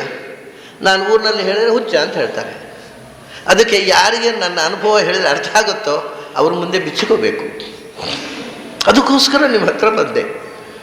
ನಾನು ಯಾರ ಹತ್ರ ಊರಿನಲ್ಲಿ ಹೇಳುವಾಗಿಲ್ಲ, ಯಾಕೆಂದರೆ ಏನೇನೋ ಮಾತಾಡ್ತಾನೆ, ಹುಚ್ಚ ಅಂತಾರೆ. ನಾನು ನಿನ್ನೆ ಹೇಳಿದೆ, ಜ್ಞಾನಿಗಳು ಹುಚ್ಚರ ಹಾಕಿ ಕಾಣ್ತಾರೆ, ಹುಚ್ಚರು ಜ್ಞಾನಿಗಳು ಹಾಕಿ ಕಾಣ್ತಾರೆ. ನನ್ನ ಹುಚ್ಚ ಅಂತಾರೆ ಜನ, ಅವ್ರ ಹತ್ರ ಹೇಳಿ ಏನು ಉಪಯೋಗ.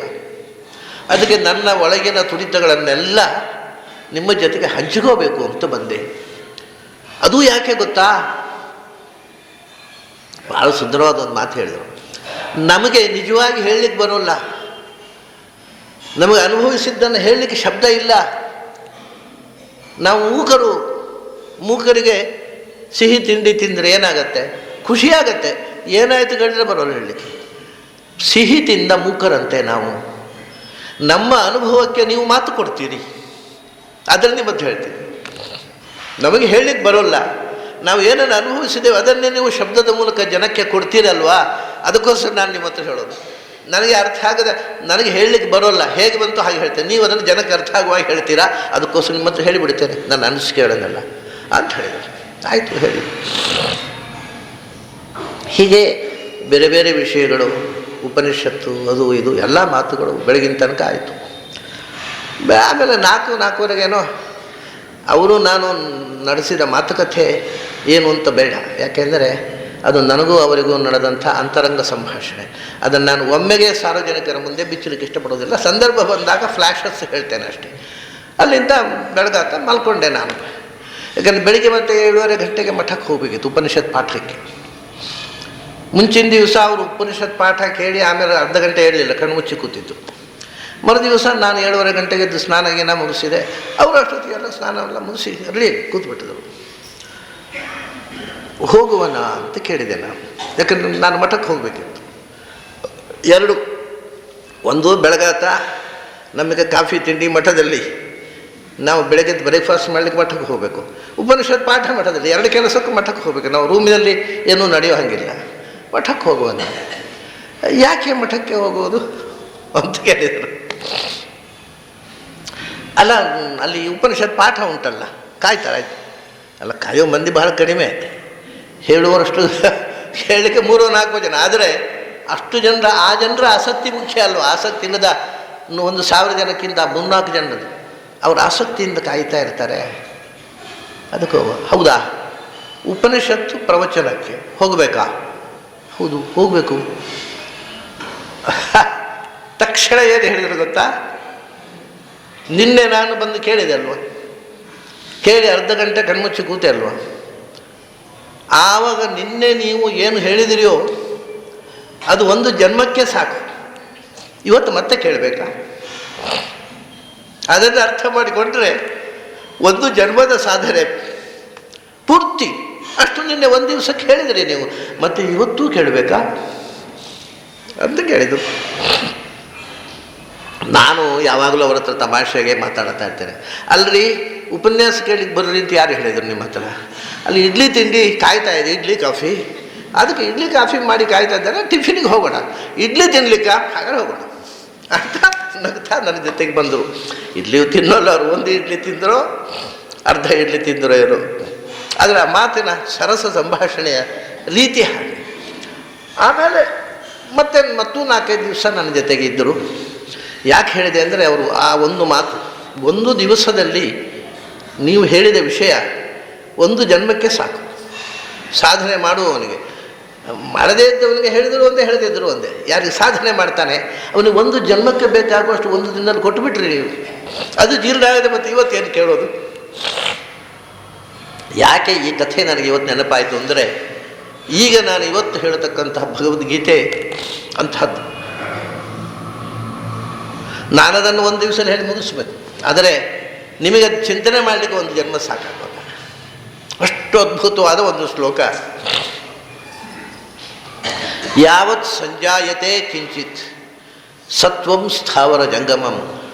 ಅವನು ಹೇಳ್ತಾನೆ, ಈ ಜಗತ್ತಿನಲ್ಲಿ ಏನೇನೆಲ್ಲ ಹುಟ್ಟುತ್ತೋ, ಯಾವತ್ ಸಂಜಾಯತೆ ಕಿಂಚಿತ್, ಯಾವತ್ತೂ ಏನೇನೆಲ್ಲ ಈ ಪ್ರಪಂಚದಲ್ಲಿ ಹುಟ್ಟುತ್ತೋ. ಹುಟ್ಟುವುದು ಅಂದರೆ ಪೂರ್ತಿ ಹುಟ್ಟುವುದೇ ಅಲ್ಲ, ಕಾಣದೇ ಇದ್ದದ್ದು ಕಾಣಿಸಿಕೊಳ್ಳುವುದಕ್ಕೆ ಹುಟ್ಟು ಅಂತ ಹೇಳೋದು, ಅಪಿಯರೆನ್ಸ್. ಈಗ ಜೀವ ಹುಟ್ಟೋಲ್ಲ, ಆದರೂ ಕಾಣಿಸಿಕೊಳ್ತಾನಲ್ಲ, ಗರ್ಭದಲ್ಲಿ ಮತ್ತೆ ಒಂದು ಆಕಾರ ಬಂದು ಮಗುವಾಗಿ ಕಾಣಿಸಿಕೊಳ್ತಾನೆ. ಹಾಗಾಗಿ ನಾನಾ ವಿಧದಿಂದ ಹುಟ್ಟು ಇದೆ. ಎಲ್ಲವೂ ಒಂದಲ್ಲ ಒಂದು ಬಗೆಯಿಂದ ಹುಟ್ಟುತ್ತೆ ಈ ಪ್ರಪಂಚದಲ್ಲಿ. ಜೀವವೂ ಹುಟ್ಟುತ್ತೆ. ದೇಹ ಸಂಯೋಗ ರೂಪವಾದ ಹುಟ್ಟು, ದೇಹ ನಾಶ ರೂಪವಾದ ಸಾವು ಜೀವನಿಗೂ ಇದೆ. ಅದರಿಂದ ಯಾವ ವಸ್ತು ಈ ಜಗತ್ತಿನಲ್ಲಿ ಇದೆಯೋ ಮತ್ತು ಹುಟ್ಟುತ್ತದೋ ಯಾವುದದು? ಸತ್ವಂ. ಬರೇ ಜಡ ಅಲ್ಲ, ಸತ್ವಂ ಅಂತ. ಸತ್ವಂ ಅನ್ನುವುದಕ್ಕೆ ಸಂಸ್ಕೃತದಲ್ಲಿ ಅನೇಕ ಅರ್ಥಗಳಿದೆ. ಮುಖ್ಯವಾಗಿ ಒಂದು 4-5 ಅರ್ಥಗಳಿದೆ. ಸತ್ವಂ ಅಂದರೆ ಸತತವಂ, ನಿರಂತರ ಜ್ಞಾನ ಸ್ವರೂಪವಾಗಿರುವಂಥದ್ದು ಜೀವ ಅಂತ ಅರ್ಥ. ಬಲಜ್ಞಾನ ಸಮಾಹಾರ ಸತ್ವಮಿತ್ಯಮಿತಿ, ಜ್ಞಾನಾನಂದಗಳಿಂದ ಪರಿಪೂರ್ಣವಾದ ವಸ್ತು ಅಂತ ಅರ್ಥ. ಆಗ ಸತ್ವಂ ಅಂದರೆ ಭಗವಂತ. ಜ್ಞಾನದ ನಿರಂತರ ಜ್ಞಾನಕ್ಕೆ ಜ್ಞಾನ ಇರತಕ್ಕಂಥ ವಸ್ತು, ಜ್ಞಾನಕ್ಕೆ ಆಶ್ರಯವಾದ ಅಧಿಕರಣವಾದ ವಸ್ತು ಅಂತ ಇಟ್ಟುಕೊಂಡ್ರೆ ಅದು ಜೀವ. ಆಮೇಲೆ ಸತ್ವಂ ಅಂದರೆ ಗುಣತ್ರಯಗಳಲ್ಲಿ ಒಂದು. ಮತ್ತೊಂದು ಸತ್ವಂ ಅಂದರೆ ಸಾಧುತ್ವ, ಸದ್ಭಾವ, ಸಾಧುಭಾವ. ಒಳ್ಳೆ ಸತ್ವಗುಣದವರು, ಒಳ್ಳೆ ಸತ್ವಗುಣ ಅವರದಿಂದ ಒಳ್ಳೆಯ ಗುಣ. ಸತ್ವಂ ಅಂದರೆ ಒಳ್ಳೆಯತನ. ಒಳ್ಳೆಯತನಕ್ಕೂ ಸತ್ವ ಅಂತಾರೆ. ಸತ್ವ ನಮ್ಮಲ್ಲಿ ಒಳ್ಳೆಯತನ ಬರಲಿಕ್ಕೆ ಕಾರಣವಾದಂಥ ಗುಣ, ಸತ್ವ ಗುಣಕ್ಕೂ ಸತ್ವ ಅಂತಾರೆ. ಆ ಗುಣ ಉಳ್ಳಂಥ ಜೀವನಿಗೂ ಸತ್ವ ಅಂತಾರೆ. ಆ ಗುಣದಿಂದ ಇಡೀ ಪ್ರಪಂಚವನ್ನು ನಿಲ್ಲಿಸೋ ಭಗವಂತನಿಗೂ ಸತ್ವ ಅಂತಾರೆ. ಈ ಸತ್ವ ಶಬ್ದಕ್ಕೆ ಸತ್ವಂ ಜೀವ ಕ್ವಚಿತ್ ಪ್ರೋಕ್ತಃ. ಜೀವ, ಪರಮಾತ್ಮ, ಸತ್ವಗುಣ ಮತ್ತು ಒಳ್ಳೆಯತನ, ಮುಖ್ಯವಾಗಿ 4 ಅರ್ಥಗಳು. ಮತ್ತೊಂದು ಸತ್ವಂ ಅಂದರೆ ಒಳ್ಳೆಯ ಕೆಲಸ. ಅದು ಒಳ್ಳೆಯತನದಲ್ಲಿ ಸೇರಿದ್ದಾದ್ದರಿಂದ ಪ್ರತ್ಯೇಕ ಹೇಳಬೇಕಾಗಿಲ್ಲ. ಒಳ್ಳೆಯ ಕೆಲಸ. ಪ್ರಶಸ್ತೆ ಕರ್ಮಣಿ ತಥಾ ಸಚ್ಛಬ್ದ ಪಾರ್ಥಯುಜ್ಯತೆ ಅಂತ. ಸದ್ಭಾವೇ ಸಾಧುಭಾವೇ ಚ ಸದಿತ್ಯೇತತ್ ಪ್ರಯುಜ್ಯತೆ ಪ್ರಶಸ್ತೆ ಕರ್ಮಣಿ ತಥಾ ಅಂತ. ಒಳ್ಳೆಯತನ, ಒಳ್ಳೆಯ ಕೆಲಸ, ಒಳ್ಳೆಯ ಕೆಲಸ ಮಾಡಬೇಕೆ, ಅದು ಸತ್ವ. ಇಲ್ಲಿ ಸತ್ವಂ ಅಂದರೆ ಗೀತೆಯಲ್ಲಿ ಇಲ್ಲಿ ಬಂದಿರತಕ್ಕಂಥದ್ದು ಜೀವಗಳು ಅಂತ ಅರ್ಥ. ಅರ್ಥಾತ್ ಇಲ್ಲಿ ಪುರುಷ ಮತ್ತು ಪ್ರಕೃತಿ ಅಂತ ಹಿಂದೆ ಬಂದಿದೆ. ಅಲ್ಲಿ ಪುರುಷ ಅಂದರೆ ಪರಮಾತ್ಮ ಮತ್ತು ಎಲ್ಲ ಜೀವರು, ಪ್ರಕೃತಿ ಅಂದರೆ ಚೇತನ ಪ್ರಕೃತಿ ಮತ್ತು ಎಲ್ಲ ಜಡಗಳು. ಅಲ್ಲಿ ಹಾಗೆ 2 ವಿಭಾಗ ಮಾಡಿದ್ರಲ್ಲ, ಅದನ್ನೇ ಇಲ್ಲಿ ಕ್ಷೇತ್ರಜ್ಞ ಅಂದರು. ಪುರುಷ ಮತ್ತು ಪ್ರಕೃತಿ ಅನ್ನುವ ಶಬ್ದವನ್ನು ಬಿಟ್ಟು ಕ್ಷೇತ್ರಜ್ಞ ಅಂದರು. ಕ್ಷೇತ್ರಜ್ಞ ಅಂದರೆ ಪರಮಾತ್ಮ. ಅವನಿಂದ ಬಿಟ್ಟು ಉಳಿದಿರತಕ್ಕ ಸಮಸ್ತ ಜೀವರು, ಜಡವು, ಲಕ್ಷ್ಮಿಯಿಂದ ಸೇರಿ ಸಮಸ್ತವೂ ಕ್ಷೇತ್ರ. ಇದು ಬೇರೆ ಮಟ್ಟಿಗೆ. ಆದ್ದರಿಂದ ಕ್ಷೇತ್ರ 2 ಥರ ಇದೆ. ಏನು? ಸ್ಥಾವರ ಜಂಗಮಂ ಅಂದರು. ಚಲಿಸುವ ಕ್ಷೇತ್ರ, ಚಲಿಸದ ಕ್ಷೇತ್ರ. ಚಲಿಸುವ ಕ್ಷೇತ್ರವು ಅಂದರೆ ಎಲ್ಲ ಜೀವಗಳು. ಚಲಿಸದ ಕ್ಷೇತ್ರ ಅಂದರೆ ಜಡ ಮತ್ತು ಜೀವ. ಈಗ ಕೆಲವು ಜೀವಗಳು ಚಲಿಸುವುದಿಲ್ಲ, ಮರ. ಅದರಿಂದ ಚಲಿಸದ ಜೀವಗಳು ಮತ್ತು ಚಲಿಸದ ಜಡ, ಅದು ಸ್ಥಾವರ. ಚಲಿಸುವ ಜೀವರು ಜಂಗಮ. ಹೀಗೆ ಸಮಸ್ತ ಜೀವಜಡಾತ್ಮಕ ಪ್ರಪಂಚ ಮತ್ತು ಅದಕ್ಕೆ ಅಭಿಮಾನಿನಿಯಾಗಿರತಕ್ಕಂಥ ಪ್ರಕೃತಿ ದೇವಿ ಇಷ್ಟೂ ಒಟ್ಟಿಗೆ ಕ್ಷೇತ್ರ ಅಂತ ಹೆಸರು. ಇದೆಲ್ಲವನ್ನು ಬಲ್ಲವನು ಕ್ಷೇತ್ರಜ್ಞ ಭಗವಂತ. ಸೊ ಕ್ಷೇತ್ರ ಅಂದರೆ ಭಗವಂತನಿಂದ ಭಿನ್ನವಾದ ಜೀವಜಡಾತ್ಮಕವಾದ ಸಮಸ್ತ ಪ್ರಪಂಚ. ಈ ಪ್ರಪಂಚ ಹೇಗೆ ಸೃಷ್ಟಿಯಾಯಿತು, ಈ ಜೀವರು ಹೇಗೆ ಸೃಷ್ಟಿಯಾದರು ಅಂತ ಪ್ರಶ್ನೆ, ಮೊದಲನೇ ಪ್ರಶ್ನೆ. ಈ ಜೀವರು ಹೇಗೆ ಸೃಷ್ಟಿಯಾದರು, ಈ ಪ್ರಪಂಚ ಜೀವಜಡಾತ್ಮಕವಾದ ಪ್ರಪಂಚ ಹೇಗೆ ಸೃಷ್ಟಿಯಾಯಿತು? ಅದಕ್ಕೆ ಕೃಷ್ಣ ಉತ್ತರ ಕೊಡ್ತಾನೆ, ಕ್ಷೇತ್ರ ಕ್ಷೇತ್ರಜ್ಞ ಸಂಯೋಗಾತ್. ಮೊದಲನೇ ವಿಷಯ, ಎಲ್ಲ ಸೃಷ್ಟಿಗೂ ಕೂಡ ಮುಂದೆ ಭಗವಂತ ಒಂದು ವ್ಯವಸ್ಥೆ ಮಾಡಿದ. ಜೀವದ ಸೃಷ್ಟಿ, ವಿಶೇಷವಾಗಿ ಜೀವದ ಸೃಷ್ಟಿಗೆ 2 ಜೀವ ಬೇಕು, ತಂದೆ ತಾಯಿ, ಹೆಣ್ಣು ಗಂಡು. ಜಡದ ಸೃಷ್ಟಿಗೆ 2 ಬೇಡ. ಕುಂಬಾರ ಇದ್ದರೆ ಅವನು ಮಡಕೆ ಮಾಡ್ತಾನೆ. ಕುಂಬಾರನಿಗೆ ಮಡಕೆ ಮಾಡಬೇಕಾದ್ರೆ ಅವನಿಗೆ ಹೆಂಡತಿ ಬೇಕು ಅಂತೇನೂ ಇಲ್ಲ. ಹೆಂಡತಿ ಇಲ್ಲದಿದ್ದು ಮಡಕೆ ಮಾಡಲಿಕ್ಕೆ ಬರುತ್ತೆ. ಹೆಂಡತಿಯ ಸಂಕಲ್ಪ ಮಾಡಲಿಕ್ಕೆ ಘಟಾಖ್ಯಂ ಕರ್ಮಕಾರಿ ವಿಷಯ ಸಂಕಲ್ಪ ಮಾಡಲಿಕ್ಕೆ ಹೆಂಡತಿಯನ್ನು ಬೇಡ, ಮಡಕೆ ಮಾಡಲಿಕ್ಕೆ ಬಂದು ಮಾಡ್ತಾನೆ. ಆದ್ದರಿಂದ ಕುಂಬಾರ ಮಾತ್ರ ಸಾಕು, ಅವನಿಗೆ ಹೆಂಡತಿ ಅಥವಾ ಇನ್ನೊಂದು ಹೆಣ್ಣು ಬೇಡ. ಜಡದ ಸೃಷ್ಟಿಗೆ, ಚೇತನದ ಸೃಷ್ಟಿಗೆ 2 ಜೀವ ಬೇಕು, ಒಂದು ಹೆಣ್ಣು ಜೀವ, ಒಂದು ಗಂಡು ಜೀವ. ಇದನ್ನು ಭಗವಂತ ಪ್ರಾರಂಭದಿಂದ ಮಾಡ್ಕೊಂಡು ಬಂದವ. ಕ್ಷೇತ್ರ ಕ್ಷೇತ್ರಜ್ಞ ಸಂಯೋಗ. ಕ್ಷೇತ್ರ ಅಂತಂದರೆ ಇಲ್ಲಿ ಮೊದಲನೇ ಅರ್ಥ, ಕ್ಷೇತ್ರ ಅಂದರೆ ಪ್ರಕೃತಿ ಅಭಿಮಾನಿನಿಯಾಗಿರತಕ್ಕ ಲಕ್ಷ್ಮಿ, ಕ್ಷೇತ್ರಜ್ಞ ಅಂದರೆ ನಾರಾಯಣ. ಲಕ್ಷ್ಮೀನಾರಾಯಣರ ಸಮಾಗಮದಿಂದ ಈ ವಿಶ್ವ ಸೃಷ್ಟಿಯಾಯಿತು. ಮೊದಲು ಗಂಡ ಹೆಂಡತಿ ಬೇಕಲ್ಲ, ಜಗತ್ತಿನ ಮೊದಲ ಗಂಡ ಹೆಂಡತಿ, ಮೊದಲ ದಂಪತಿಗಳು ಯಾರು, ಅವರಿಂದಲೇ ಈ ಜೀವ ಸೃಷ್ಟಿ ಆಯಿತು. ಅದರಿಂದ ನಮಗೆ ಒಂದು ಹೊಸ ಸಂಗತಿ ಗೊತ್ತಾಗುತ್ತೆ. ಏನು ಗೊತ್ತಾ? ಕ್ಷೇತ್ರ ಮತ್ತು ಕ್ಷೇತ್ರಜ್ಞ ಲಕ್ಷ್ಮೀನಾರಾಯಣರಿಂದ ಸೃಷ್ಟಿಯಾಯಿತು. ಕ್ಷೇತ್ರ ಅಂದರೆ ಏನು ಅಂದರೆ ಕ್ಷಿಯತಿ, ಕ್ಷಿತಿ ಅತ್ರ. ಭಗವಂತ ಎಲ್ಲಿ ನೆಲೆಸಿದ್ದಾನೋ ಅದು ಕ್ಷೇತ್ರ. ಅತ್ರ ಕ್ಷೇತಿ ಭಗವಾನಿತಿ ಕ್ಷಿತಿ. ಭಗವಂತ ಎಲ್ಲಿ ನೆಲೆಸಿದ್ದಾನೋ ಅದೆಲ್ಲವೂ ಕ್ಷೇತ್ರ. ಭಗವಂತ ಎಲ್ಲ ಕಡೆ ನೆಲೆಸಿದ್ದಾನೆ ಒಂದು. ಆಮೇಲೆ ಅಲ್ಲಿ ನೆಲೆಸಿ, ತತ್ರ ಕ್ಷಿತಿಂ ಕೃತ್ವ ತ್ರಾತಿ, ಅಲ್ಲಿ ನೆಲೆಸಿ ಎಲ್ಲವನ್ನೂ ರಕ್ಷಣೆ ಮಾಡ್ತಾನೆ. ಆಮೇಲೆ ಕ್ಷಪಯತಿ ತ್ರಾತಿ, ಸೃಷ್ಟಿ ಮಾಡ್ತಾನೆ, ಸಂಹಾರ ಮಾಡ್ತಾನೆ. ಯಾವುದರ ಒಳಗೆ ಭಗವಂತ ತುಂಬಿ ಸೃಷ್ಟಿ ಮಾಡ್ತಾನೋ, ಒಂದು ದಿವಸ ಸಂಹಾರ ಮಾಡ್ತಾನೋ, ಯಾವುದು ಭಗವಂತನಿಗೆ ನಿರಂತರ ಅಧಿಷ್ಠಾನವೋ ಅದೆಲ್ಲವೂ ಕ್ಷೇತ್ರ. ಅಂಥ ಕ್ಷೇತ್ರದಲ್ಲಿ ಮುಖ್ಯವಾಗಿರತಕ್ಕಂಥದ್ದು ಲಕ್ಷ್ಮಿ, ಭಗವಂತನ ಕ್ಷೇತ್ರ. ಯಾಕೆಂದರೆ ತಾಯಿ, ತಂದೆ ಮಗುವಿಗೆ ಜನಕ ಹೌದು, ತಾಯಿ ಮಗುವನ್ನು ಬರೇ ಹೆರುವವಳಲ್ಲ, ಹೊರುವವಳು ಕೂಡ, ಹೊತ್ತು ಹೆರುವವಳು. ಕ್ಷೇತ್ರ ಅಂದರೆ ಎಲ್ಲಿ ನಾವು ಬೀಜ ಬಿತ್ತುತ್ತೇವೋ ಅದು ಗದ್ದೆಯನ್ನು ಕ್ಷೇತ್ರ. ಸೊ ಬೀಜವನ್ನು ತನ್ನ ಹೊಟ್ಟೆಯಲ್ಲಿ ಹೊತ್ತು ಸೃಷ್ಟಿ ಮಾಡುವ ತಾಯಿ ಕ್ಷೇತ್ರ. ಇವನು ಬರೇ ಜನಕ, ಅವನಿಗೆ ಕ್ಷೇತ್ರ ಗೀತ್ರ ಅನ್ನೋ ಪ್ರಶ್ನೆ. ತನ್ನ ಕ್ಷೇತ್ರ ಎಲ್ಲಿ ಸೃಷ್ಟಿ ಮಾಡಬೇಕು, ಹೇಗೆ ಸೃಷ್ಟಿ ಮಾಡಬೇಕು ಅನ್ನುವ ಎಲ್ಲವನ್ನು ಬಲ್ಲವನು ಭಗವಂತ. ಹಾಗಾಗಿ ನೋಡಿ, ಈಗ ಒಂದು ಸಂಗತಿ, ಇದರಲ್ಲಿ ಒಂದು ದೊಡ್ಡ ವಿಷಯ ಪರಿಹಾರ ಆಯಿತು. ಗೀತೆಯಲ್ಲಿ ಮೊದಲು ಅವನು ಕೃಷ್ಣ ಇನ್ನೊಂದು ಕಡೆ ಹೇಳ್ತಾನೆ, ಮಮಯೋ ನಿರ್ಮಹದ್ ಬ್ರಹ್ಮ ತಸ್ಮಿನ್ ಗರ್ಭಂ ದಧಾಮ್ಯಹಂ. ನನ್ನ ಹೆಂಡತಿ ಒಬ್ಬಳಿದ್ದಾಳೆ, ಅವಳಿಗೆ ಪ್ರಕೃತಿ ಅಂತಾರೆ, ಕ್ಷೇತ್ರ ಅಂತಾರೆ, ಮಹದ್ ಬ್ರಹ್ಮ ಅಂತಾರೆ. ಅವಳಲ್ಲಿ ನಾನು ಗರ್ಭಾಧಾನ ಮಾಡ್ತೇನೆ, ಅದರಿಂದ ಪ್ರಪಂಚ ಸೃಷ್ಟಿಯಾಗತ್ತೆ. ಅಲ್ಲಿ ಹೇಳಿದ್ದಾನೆ ಕೃಷ್ಣ, ಲಕ್ಷ್ಮಿಯ ಮೂಲಕ ಸೃಷ್ಟಿ, ನಾನು ಪ್ರಪಂಚದ ಬೀಜ ಗರ್ಭ ಆಧಾನ ಆಕೆಯಲ್ಲಿ ಮಾಡ್ತೇನೆ ಅಂತ. ಈಗ ಒಂದು ಸಂಗತಿ ನಿಮಗೆ ಸ್ಪಷ್ಟ ಆಯಿತು. ಏನು ಗೊತ್ತುಂಟ? ಚತುರ್ಮುಖನನ್ನು ಸೃಷ್ಟಿಯಾದದ್ದು ಹೇಗೆ, ಭಗವಂತ ಚತುರ್ಮುಖನನ್ನು ಸೃಷ್ಟಿ ಮಾಡಿದ್ದು ಹಾಗೆ. ಅವರು ಹೇಳ್ತಾರೆ ನಾಭಿಕಮಲದಿಂದ ಬಂದ ಅಂತ. ಹಾಗಾದರೆ ಹೆಂಡತಿ ಬೇಡ ಅಲ್ಲ, ಲಕ್ಷ್ಮಿಯ ಸಹಾಯ ಇಲ್ಲದೆ ಭಗವಂತ ತನ್ನ ನಾಭಿಕಮಲದಿಂದ ಸೃಷ್ಟಿ ಮಾಡಿದ. ಆದರೆ ನಾನು ಎಲ್ಲವನ್ನೂ ಲಕ್ಷ್ಮಿಯ ಮೂಲಕ ಸೃಷ್ಟಿ ಮಾಡ್ತೇನೆ ಅಂತ ಕೃಷ್ಣ ಹೇಳಿದ. ಇಲ್ಲಿ ಕೂಡ ಕ್ಷೇತ್ರ ಕ್ಷೇತ್ರಜ್ಞ ಸಂಯೋಗ, ಲಕ್ಷ್ಮೀನಾರಾಯಣರ ಸಮಾಗಮದಿಂದಲೇ ಸಮಸ್ತ ಜೀವರ ಸೃಷ್ಟಿ ಅಂತ ಹೇಳಿದ. ಹಾಗಾದರೆ ಬ್ರಹ್ಮದೇವರ ಸೃಷ್ಟಿ ನಾಭಿಯಿಂದ ಆದದ್ದು, ಲಕ್ಷ್ಮಿಯ ಸಹಾಯ ಇಲ್ಲ. ಇಲ್ಲಿ ನಾಭಿಯಿಂದ ಆಯಿತು ಅಂತ ಹೇಳ್ತಾರಲ್ಲ, ಅಹಂ ಸುವೇ ಪಿತರಮಸ್ಯ ಮೂರ್ಧನ್ ಮಮ ಯೋನಿರಪ್ಸ್ವ ಅಂತಸ್ಸಾ ಮುದ್ರೇ. ವೇದದಲ್ಲಿ ಹೇಳುತ್ತೆ, ಈ ಜಗತ್ತಿನ ಆದಿಪುರುಷನನ್ನು ಚತುರ್ಮುಖನನ್ನು ನಾನು ಹೆತ್ತೆ ಅಂತಾಳೆ ಲಕ್ಷ್ಮಿ. ಈಗ ಇದು ಕಾಂಟ್ರಡಿಕ್ಷನ್ ಆಗಲಿಲ್ವ? ಭಗವಂತನ ನಾಭಿಯಿಂದ ಚತುರ್ಮುಖ ಬಂದ, ಲಕ್ಷ್ಮೀ ಹೇಳ್ತಾಳೆ ನಾನು ಹೆತ್ತದ್ದು, ನಾನು ತಾಯಿ ಚತುರ್ಮುಖನಿಗೆ. ಅಹಂ ಸುವೇ ಪಿತರಮಸ್ಯ. ಯಾವಾಗ? ಮೂರ್ಧನ್. ಮೂರ್ಧನ್ ಅಂದರೆ ಎಲ್ಲಿ ಹೆತ್ತದ್ದು? ನಾನು ನನ್ನ ನೆತ್ತಿಯಿಂದ ಚತುರ್ಮುಖನನ್ನು ಸೃಷ್ಟಿ ಮಾಡಿ, ಇವನು ಹೊಕ್ಕಳಿನಿಂದ ಮಾಡಿದ, ಅವನ ನೆತ್ತಿಯಿಂದ. ಅವನ ಸಮಾಗಮ ವಿಲಕ್ಷಣ. ಇಬ್ಬರು ಗಂಡ ಹೆಂಡಂದಿರಿಂದಲೇ ಚತುರ್ಮುಖ ಹುಟ್ಟಿದರೂ ಲಕ್ಷ್ಮಿಯ ನೆತ್ತಿಯಿಂದ ಹುಟ್ಟಿದ, ಭಗವಂತನ ಹೊಕ್ಕಳಿಂದ ಹುಟ್ಟಿದ. ಏನಪ್ಪ ವಿಚಿತ್ರ! ಅವಳು ಭಗವಂತನ ಹೊಕ್ಕಳಿನಲ್ಲಿ ಅವಳ ನೆತ್ತಿಯಲ್ಲಿತ್ತು. ನೋಡಿ, ಇದು ವಿಚಿತ್ರ.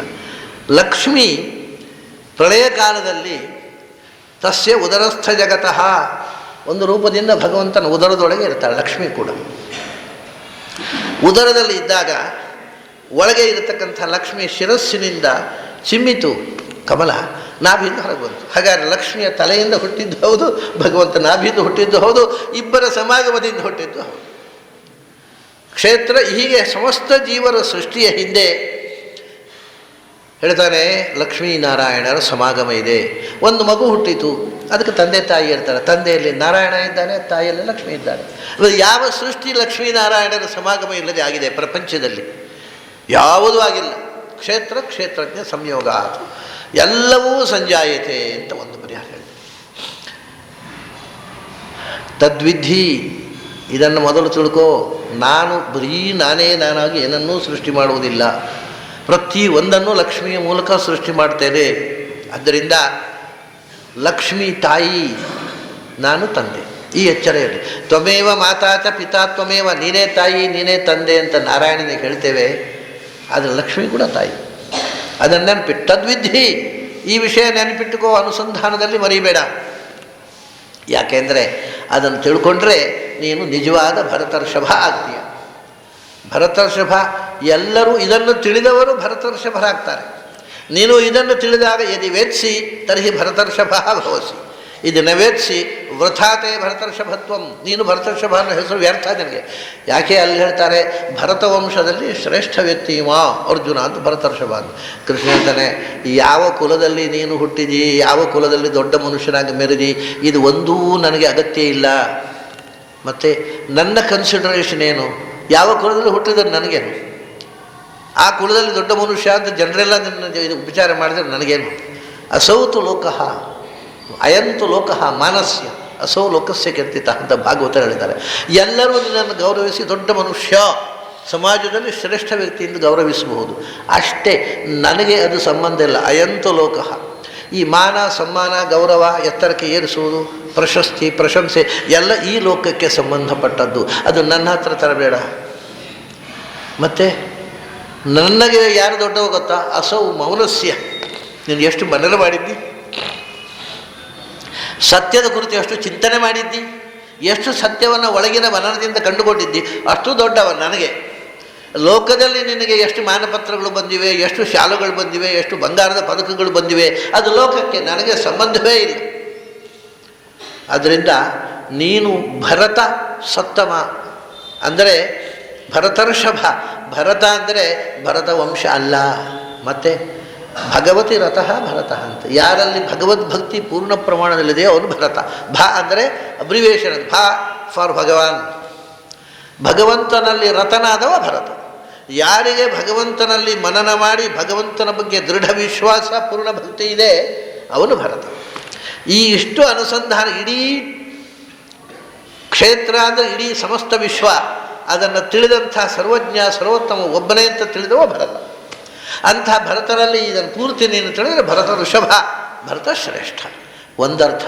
ಇನ್ನೊಂದು ಭರತೋ ವಾವ ವಾಯು, ಭಗವಂತನಲ್ಲಿ ನಿರತನಾದ್ದರಿಂದ ವಾಯುದೇವರಿಗೆ ಉಪನಿಷತ್ನಲ್ಲಿ ಭರತ ಅಂತ ಹೆಸರು. ಆದ್ದರಿಂದ ವಾಯುದೇವರು ಭರತ, ಆದ್ದರಿಂದ ವಾಯುದೇವರ ಹೆಂಡತಿ ಭಾರತಿ.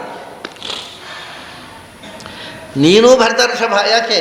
ಭೀಮಸೇನ ವಾಯುವಿನ ಅವತಾರ ಆದ ಭರತ ನಿನಗೆ ಋಷಭ, ಅಣ್ಣ ದೊಡ್ಡವ. ಎಲ್ಲರೂ ಕೂಡ ಭಗವಂತನಲ್ಲಿ ರತನಾಗಿರಬೇಕು. ಭರತನಲ್ಲಿ ಭಕ್ತಿ ಅಂದರೆ ಯಥಾದೇವೇ ತಥಾ ಗುರು. ಭಗವಂತನಲ್ಲಿ ಭಕ್ತಿ, ಗುರುವಿನಲ್ಲಿ ಆದರ ಯಾರಿಗೆ ಇದೆ ಅವನು ಭರತ ಸತ್ವ, ಅವನು ಭರತರ್ಷಭ. ನೀನು ಅಂಥವನಾಗು. ಎಲ್ಲ ಸಾಧಕರು ಭರತರ್ಷಭರಾಗಬೇಕು, ಇಲ್ಲದೇ ಇದ್ದರೆ ಗೀತೆ ತಿಳಿಯೋಲ್ಲ ಅಂತ. ಈಗ ಪ್ರಪಂಚದಲ್ಲಿ ಇರತಕ್ಕಂಥ ಎಲ್ಲವೂ ಚೇತನ ಅಚೇತನ ಎಲ್ಲವೂ ಕ್ಷೇತ್ರ. ಭಗವಂತ ಒಬ್ಬನೇ ಅದನ್ನು ತಿಳಿದವ, ಪೂರ್ಣವಾಗಿ ಎಲ್ಲವನ್ನು ತಿಳಿದವ ಕ್ಷೇತ್ರಜ್ಞ ಅಂತ ಹೇಳಿದ ಕೃಷ್ಣ. ಕ್ಷೇತ್ರಜ್ಞಂಚಾಪಿ ಮಾಂ ವಿದ್ಧಿ ಅಂತ ಗೀತೆಯಲ್ಲಿ ಹೇಳಿದ್ದಾನೆ. ಕ್ಷೇತ್ರಜ್ಞೋ ಅಕ್ಷರೇ ವಚ ಅಂತ ವಿಷ್ಣು ಸಹಸ್ರನಾಮದಲ್ಲಿಯೂ ಬಂದಿದೆ. ಅಂಥ ಕ್ಷೇತ್ರಜ್ಞ ಎಲ್ಲ ಕ್ಷೇತ್ರ ಅಂದರೆ ಯಾವುದೆಲ್ಲ.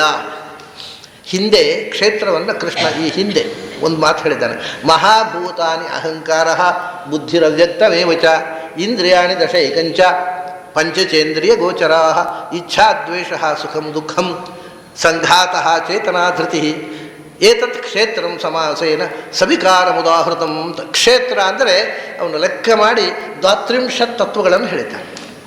ಒಂದು ಮಹಾಭೂತಗಳು, ಪಂಚಮಹಾಭೂತಗಳು, ಮತ್ತು ಮಹತ್ತತ್ವ. ಒಂದು ತಮಾಷೆ ಏನು ಅಂದರೆ, ಆಚಾರ್ಯರ ತಾತ್ಪರ್ಯದ ಪ್ರಮಾಣ ಶ್ಲೋಕ ನೋಡಿದರೆ ಗೀತೆಯ ಪಾಠದಲ್ಲಿ ಸ್ವಲ್ಪ ವ್ಯತ್ಯಾಸ ಇರಬಹುದೋ ಅಂತ ಸಂಶಯ ಬರುವ ಹಾಗಿದೆ. ಮಹಾಭೂತಾನ್ಯ ಅಹಂಕಾರ ಅಂತ ಎಲ್ಲ ಕಡೆ ಪಾಠ ಇರೋದು, ಆದರೆ ಆಚಾರ್ಯರು ಅರ್ಥ ಬರೆಯುವಾಗ ಮಹಾನ್ ಭೂತಾನಿ ಅಹಂಕಾರ ಬುದ್ಧಿ ಅವ್ಯಕ್ತಮೇವಚ ಅಂತ ಅರ್ಥ ಬರೀತಾರೆ, ಮಹತ್ತತ್ವ ಅಂತ. ಹಾಗಾಗಿ ಮಹಾಭೂತಾನಿ ಅನ್ನೋದರ ಬದಲು ಮಹಾನ್, ಇದರ ಮಹತ್ತತ್ವ ಬಿಟ್ಟೇ ಹೋಗುತ್ತೆ ಅಲ್ಲಿ. ಮಹಾನ್ ಭೂತಾನ್ಯ ಅಹಂಕಾರ ಬುದ್ಧಿ ಅವ್ಯಕ್ತಮೇವಚ ಅಂತ ಆಚಾರ್ಯರ ಪಾಠ ಇರುವ ಸಾಧ್ಯತೆ ಇದೆ. ಇದನ್ನು ಯಾರೂ ಈ ತನಕ ಗಮನಿಸಿದ ಹಾಗಿಲ್ಲ, ಎಲ್ಲರೂ ಮಹಾಭೂತಾನಿ ಅಂತ ಪ್ರಿಂಟ್ ಮಾಡ್ತಾ ಇದ್ದಾರೆ. ಆದರೆ ಆಚಾರ್ಯರ ತಾತ್ಪರ್ಯದ ಪ್ರಮಾಣ ಶ್ಲೋಕ ನೋಡಿದರೆ ಅಲ್ಲ ಕೂಡಿಸ್ಲಿಕ್ಕೆ ಬರುತ್ತೆ. ಅಹಂಕಾರದಲ್ಲೇ ಮಹತ್ತತ್ವವನ್ನು ಅಂತರ್ಭಾವ ಮಾಡಿ ಹೇಳುವುದುಂಟು, ಇಲ್ಲ ಅಂತಲ್ಲ. ಆದರೆ ಮಹತ್ತತ್ವವನ್ನು ಅಂತರ್ಭಾವ ಮಾಡದೆ ಮುಖ್ಯವಾಗಿ ಹೇಳುವುದು ವಿಶೇಷ. ಮತ್ತು ಮಹಾಭೂತಾನಿ ಬೇಕಿಲ್ಲ, ಭೂತಾನಿ ಸಾಕು. ಮಹಾನ್ ಭೂತಾನಿ ಅಹಂಕಾರ ಬುದ್ಧಿರ ಅವ್ಯಕ್ತ. ಅವ್ರು ಹೇಳ್ತಾರೆ ಮೊದಲು ಅವ್ಯಕ್ತಂ, ಮೊಟ್ಟ ಮೊದಲು ಪ್ರಕೃತಿ, ಪ್ರಕೃತಿಯಿಂದ ಮೊದಲನೇ ವಿಕಾರ ಮಹತ್ತತ್ವ, ಮಹತ್ತತ್ವದಿಂದ ಅಹಂಕಾರ ತತ್ವ, ಅಹಂಕಾರ ತತ್ವದಿಂದ ಬುದ್ಧಿ, ಅದರಿಂದ ಮನಸ್ಸು, ಮತ್ತು 5 ಆಯಿತಾ. ಆಮೇಲೆ ಇಂದ್ರಿಯಾಣಿ ದಶ, ಜ್ಞಾನೇಂದ್ರಿಯ 5, ಕರ್ಮೇಂದ್ರಿಯ 5, 5, 10, 15 ಆಯಿತಾ. ಆಮೇಲೆ ಭೂತಾನಿ ಪಂಚಭೂತಗಳು 20 ಆಯಿತಾ. ಆಮೇಲೆ ಪಂಚಚ ಇಂದ್ರಿಯ ಗೋಚರ, ಜ್ಞಾನ ಇಂದ್ರಿಯಗಳಿಗೆ ಗೋಚರವಾದ ಶಬ್ದ ಸ್ಪರ್ಶ ರೂಪ ರಸ ಗಂಧ 25, 25 ಪಂಚವಿಂಶತಿ ತತ್ವಗಳನ್ನು ಹೇಳಿದ ಕೃಷ್ಣ.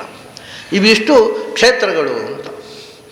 ಆಮೇಲೆ ಆ ಕ್ಷೇತ್ರದ ವಿಕಾರಗಳು ಅಂತ ಮತ್ತೆ 7 ಹೇಳ್ತಾನೆ. 25, 7, 32 ದ್ವಾತ್ರಿಂಶತ್ ತತ್ವಗಳು ಒಟ್ಟಿಗೆ. ದ್ವಾತ್ರಿಂಶತ್ ತತ್ವ ಸಂಗ್ರಹ ಅಂತ ಪ್ರಪಂಚವನ್ನು ಗಣನೆ ಮಾಡುವಾಗ ಶಾಸ್ತ್ರದಲ್ಲಿ 32 ಅನ್ನೋದು ಮಹತ್ವದ ಸಂಖ್ಯೆ ಆಗುತ್ತೆ. ಯಾವುದು? ಮತ್ತೆ 7 ಇಚ್ಛಾ ದ್ವೇಷ ಸುಖಂ ದುಃಖಂ ಸಂಘಾತ ಚೇತನ ಧೃತಿ. 25, 7, 32 ಇದು 25 ಕ್ಷೇತ್ರ. ಆ ಕ್ಷೇತ್ರದ 7 ವಿಕಾರಗಳು ಅಂತ. ಇದು ಎಲ್ಲವೂ ವಿಕಾರವೇ ಅಲ್ವ, ಮೂಲ ಪ್ರಕೃತಿಯ ವಿಕಾರವೇ ಎಲ್ಲವೂ. ಇದು 7 ಮಾತ್ರ ಸವಿಕಾರಂ ಉದಾಹೃತಂ ಏತತ್ ಕ್ಷೇತ್ರಂ ಸಮಾಸೇನ ಸವಿಕಾರಂ ಉದಾಹೃತಂ. 7 ವಿಕಾರಗಳು. ಯಾಕೆಂದರೆ ವಿಕಾರಗಳು ಅಂದರೆ ಕೊನೆಯ ವಿಕಾರಗಳು. ಆಮೇಲೆ ಮತ್ತೆ ಇನ್ನೊಂದು ವಿಕಾರ ಇಲ್ಲ, ಅಲ್ಲಿ ಮುಗೀತು ಅದರ ಕಥೆ. ಆ ಸೃಷ್ಟಿಯ ಕೊನೆಯ ವಿಕಾರಗಳನ್ನು ಕೊನೆಯ 7 ಪ್ರತ್ಯೇಕ ಹೇಳಿದ. ಯಾವುದು ಅಂದರೆ, ಈಗ ಒಂದು ವಸ್ತುವನ್ನು ನೋಡ್ತೇವೆ, ಅದನ್ನು ನೋಡಿದಾಗ ಖುಷಿಯಾಗತ್ತೆ, ಅದನ್ನು ನಾನಾ ವಿಧವಾಗಿ ಪರೀಕ್ಷಿಸ್ತೇವೆ, ಬೇರೆ ಬೇರೆ ಬೇರೆ ಬೇರೆ ಎಕ್ಸ್ಪೀರಿಯನ್ಸಸ್ ಆಗುತ್ತೆ. ಕೊನೆಗೊಂದು ದಿವಸ ಅದು ಎಲ್ಲವೂ ಖುಷಿ ಆಯಿತು, ಅದು ಬೇಕು ಅಂತ ಅನಿಸುತ್ತೆ, ಅದು ಇಚ್ಛೆ. ಬೇಕು ಅನ್ನಿಸುವ ಬಯಕೆ, ಕಾಮನೆ, ಇಚ್ಛೆ. ನಂತರ ಮತ್ತೆ ವಿಕಾರ, ಏನಿಲ್ಲ, ಮುಗೀತಲ್ಲಿಗೆ. ಸೊ ಅವನ ದೇಹದಲ್ಲಾಗತಕ್ಕ ಎಲ್ಲ ವಿಕಾರಗಳ ಒಂದು ಎಂಡು ಡಿಸೈರ್. ಇಚ್ಛೆ ಆಗಲಿಲ್ಲ, ಅದ್ರ ಬಗ್ಗೆ ಇಷ್ಟ ಆಗಲಿಲ್ಲ, ಅದ್ರ ಬಗ್ಗೆ ಹೇಟ್ರೇಟ್, ದ್ವೇಷ. ಒಂದು ಬಯಸ್ತಾನೆ, ಅದು ಬೇಡ, ಎವರ್ಷನ್. ಅದ್ರ ಬಗ್ಗೆ ಬೇಕು ಮತ್ತು ಬೇಡ, ಇದು 2. ಬೇಕಿನ ನಂತರ ಏನಿಲ್ಲ, ಬೇಡದ ನಂತರ ಏನು, ಬೇಡ ಅಷ್ಟೇ, ಅದರ ನಂತರ ಇನ್ನೊಂದು ವಿಕಾರ ಇಲ್ಲ. ಸೊ ನಮ್ಮ ಮನಸ್ಸಿನ ಒಳಗೆ ಆಗತಕ್ಕಂಥ ವಿಕಾರಗಳ ಕೊನೆಯ ಸ್ಟೇಜು. ಆಮೇಲೆ ಬೇಕಿದ್ದದ್ದು ಸಿಕ್ಕಿತು, ಸುಖ ಆಯಿತು.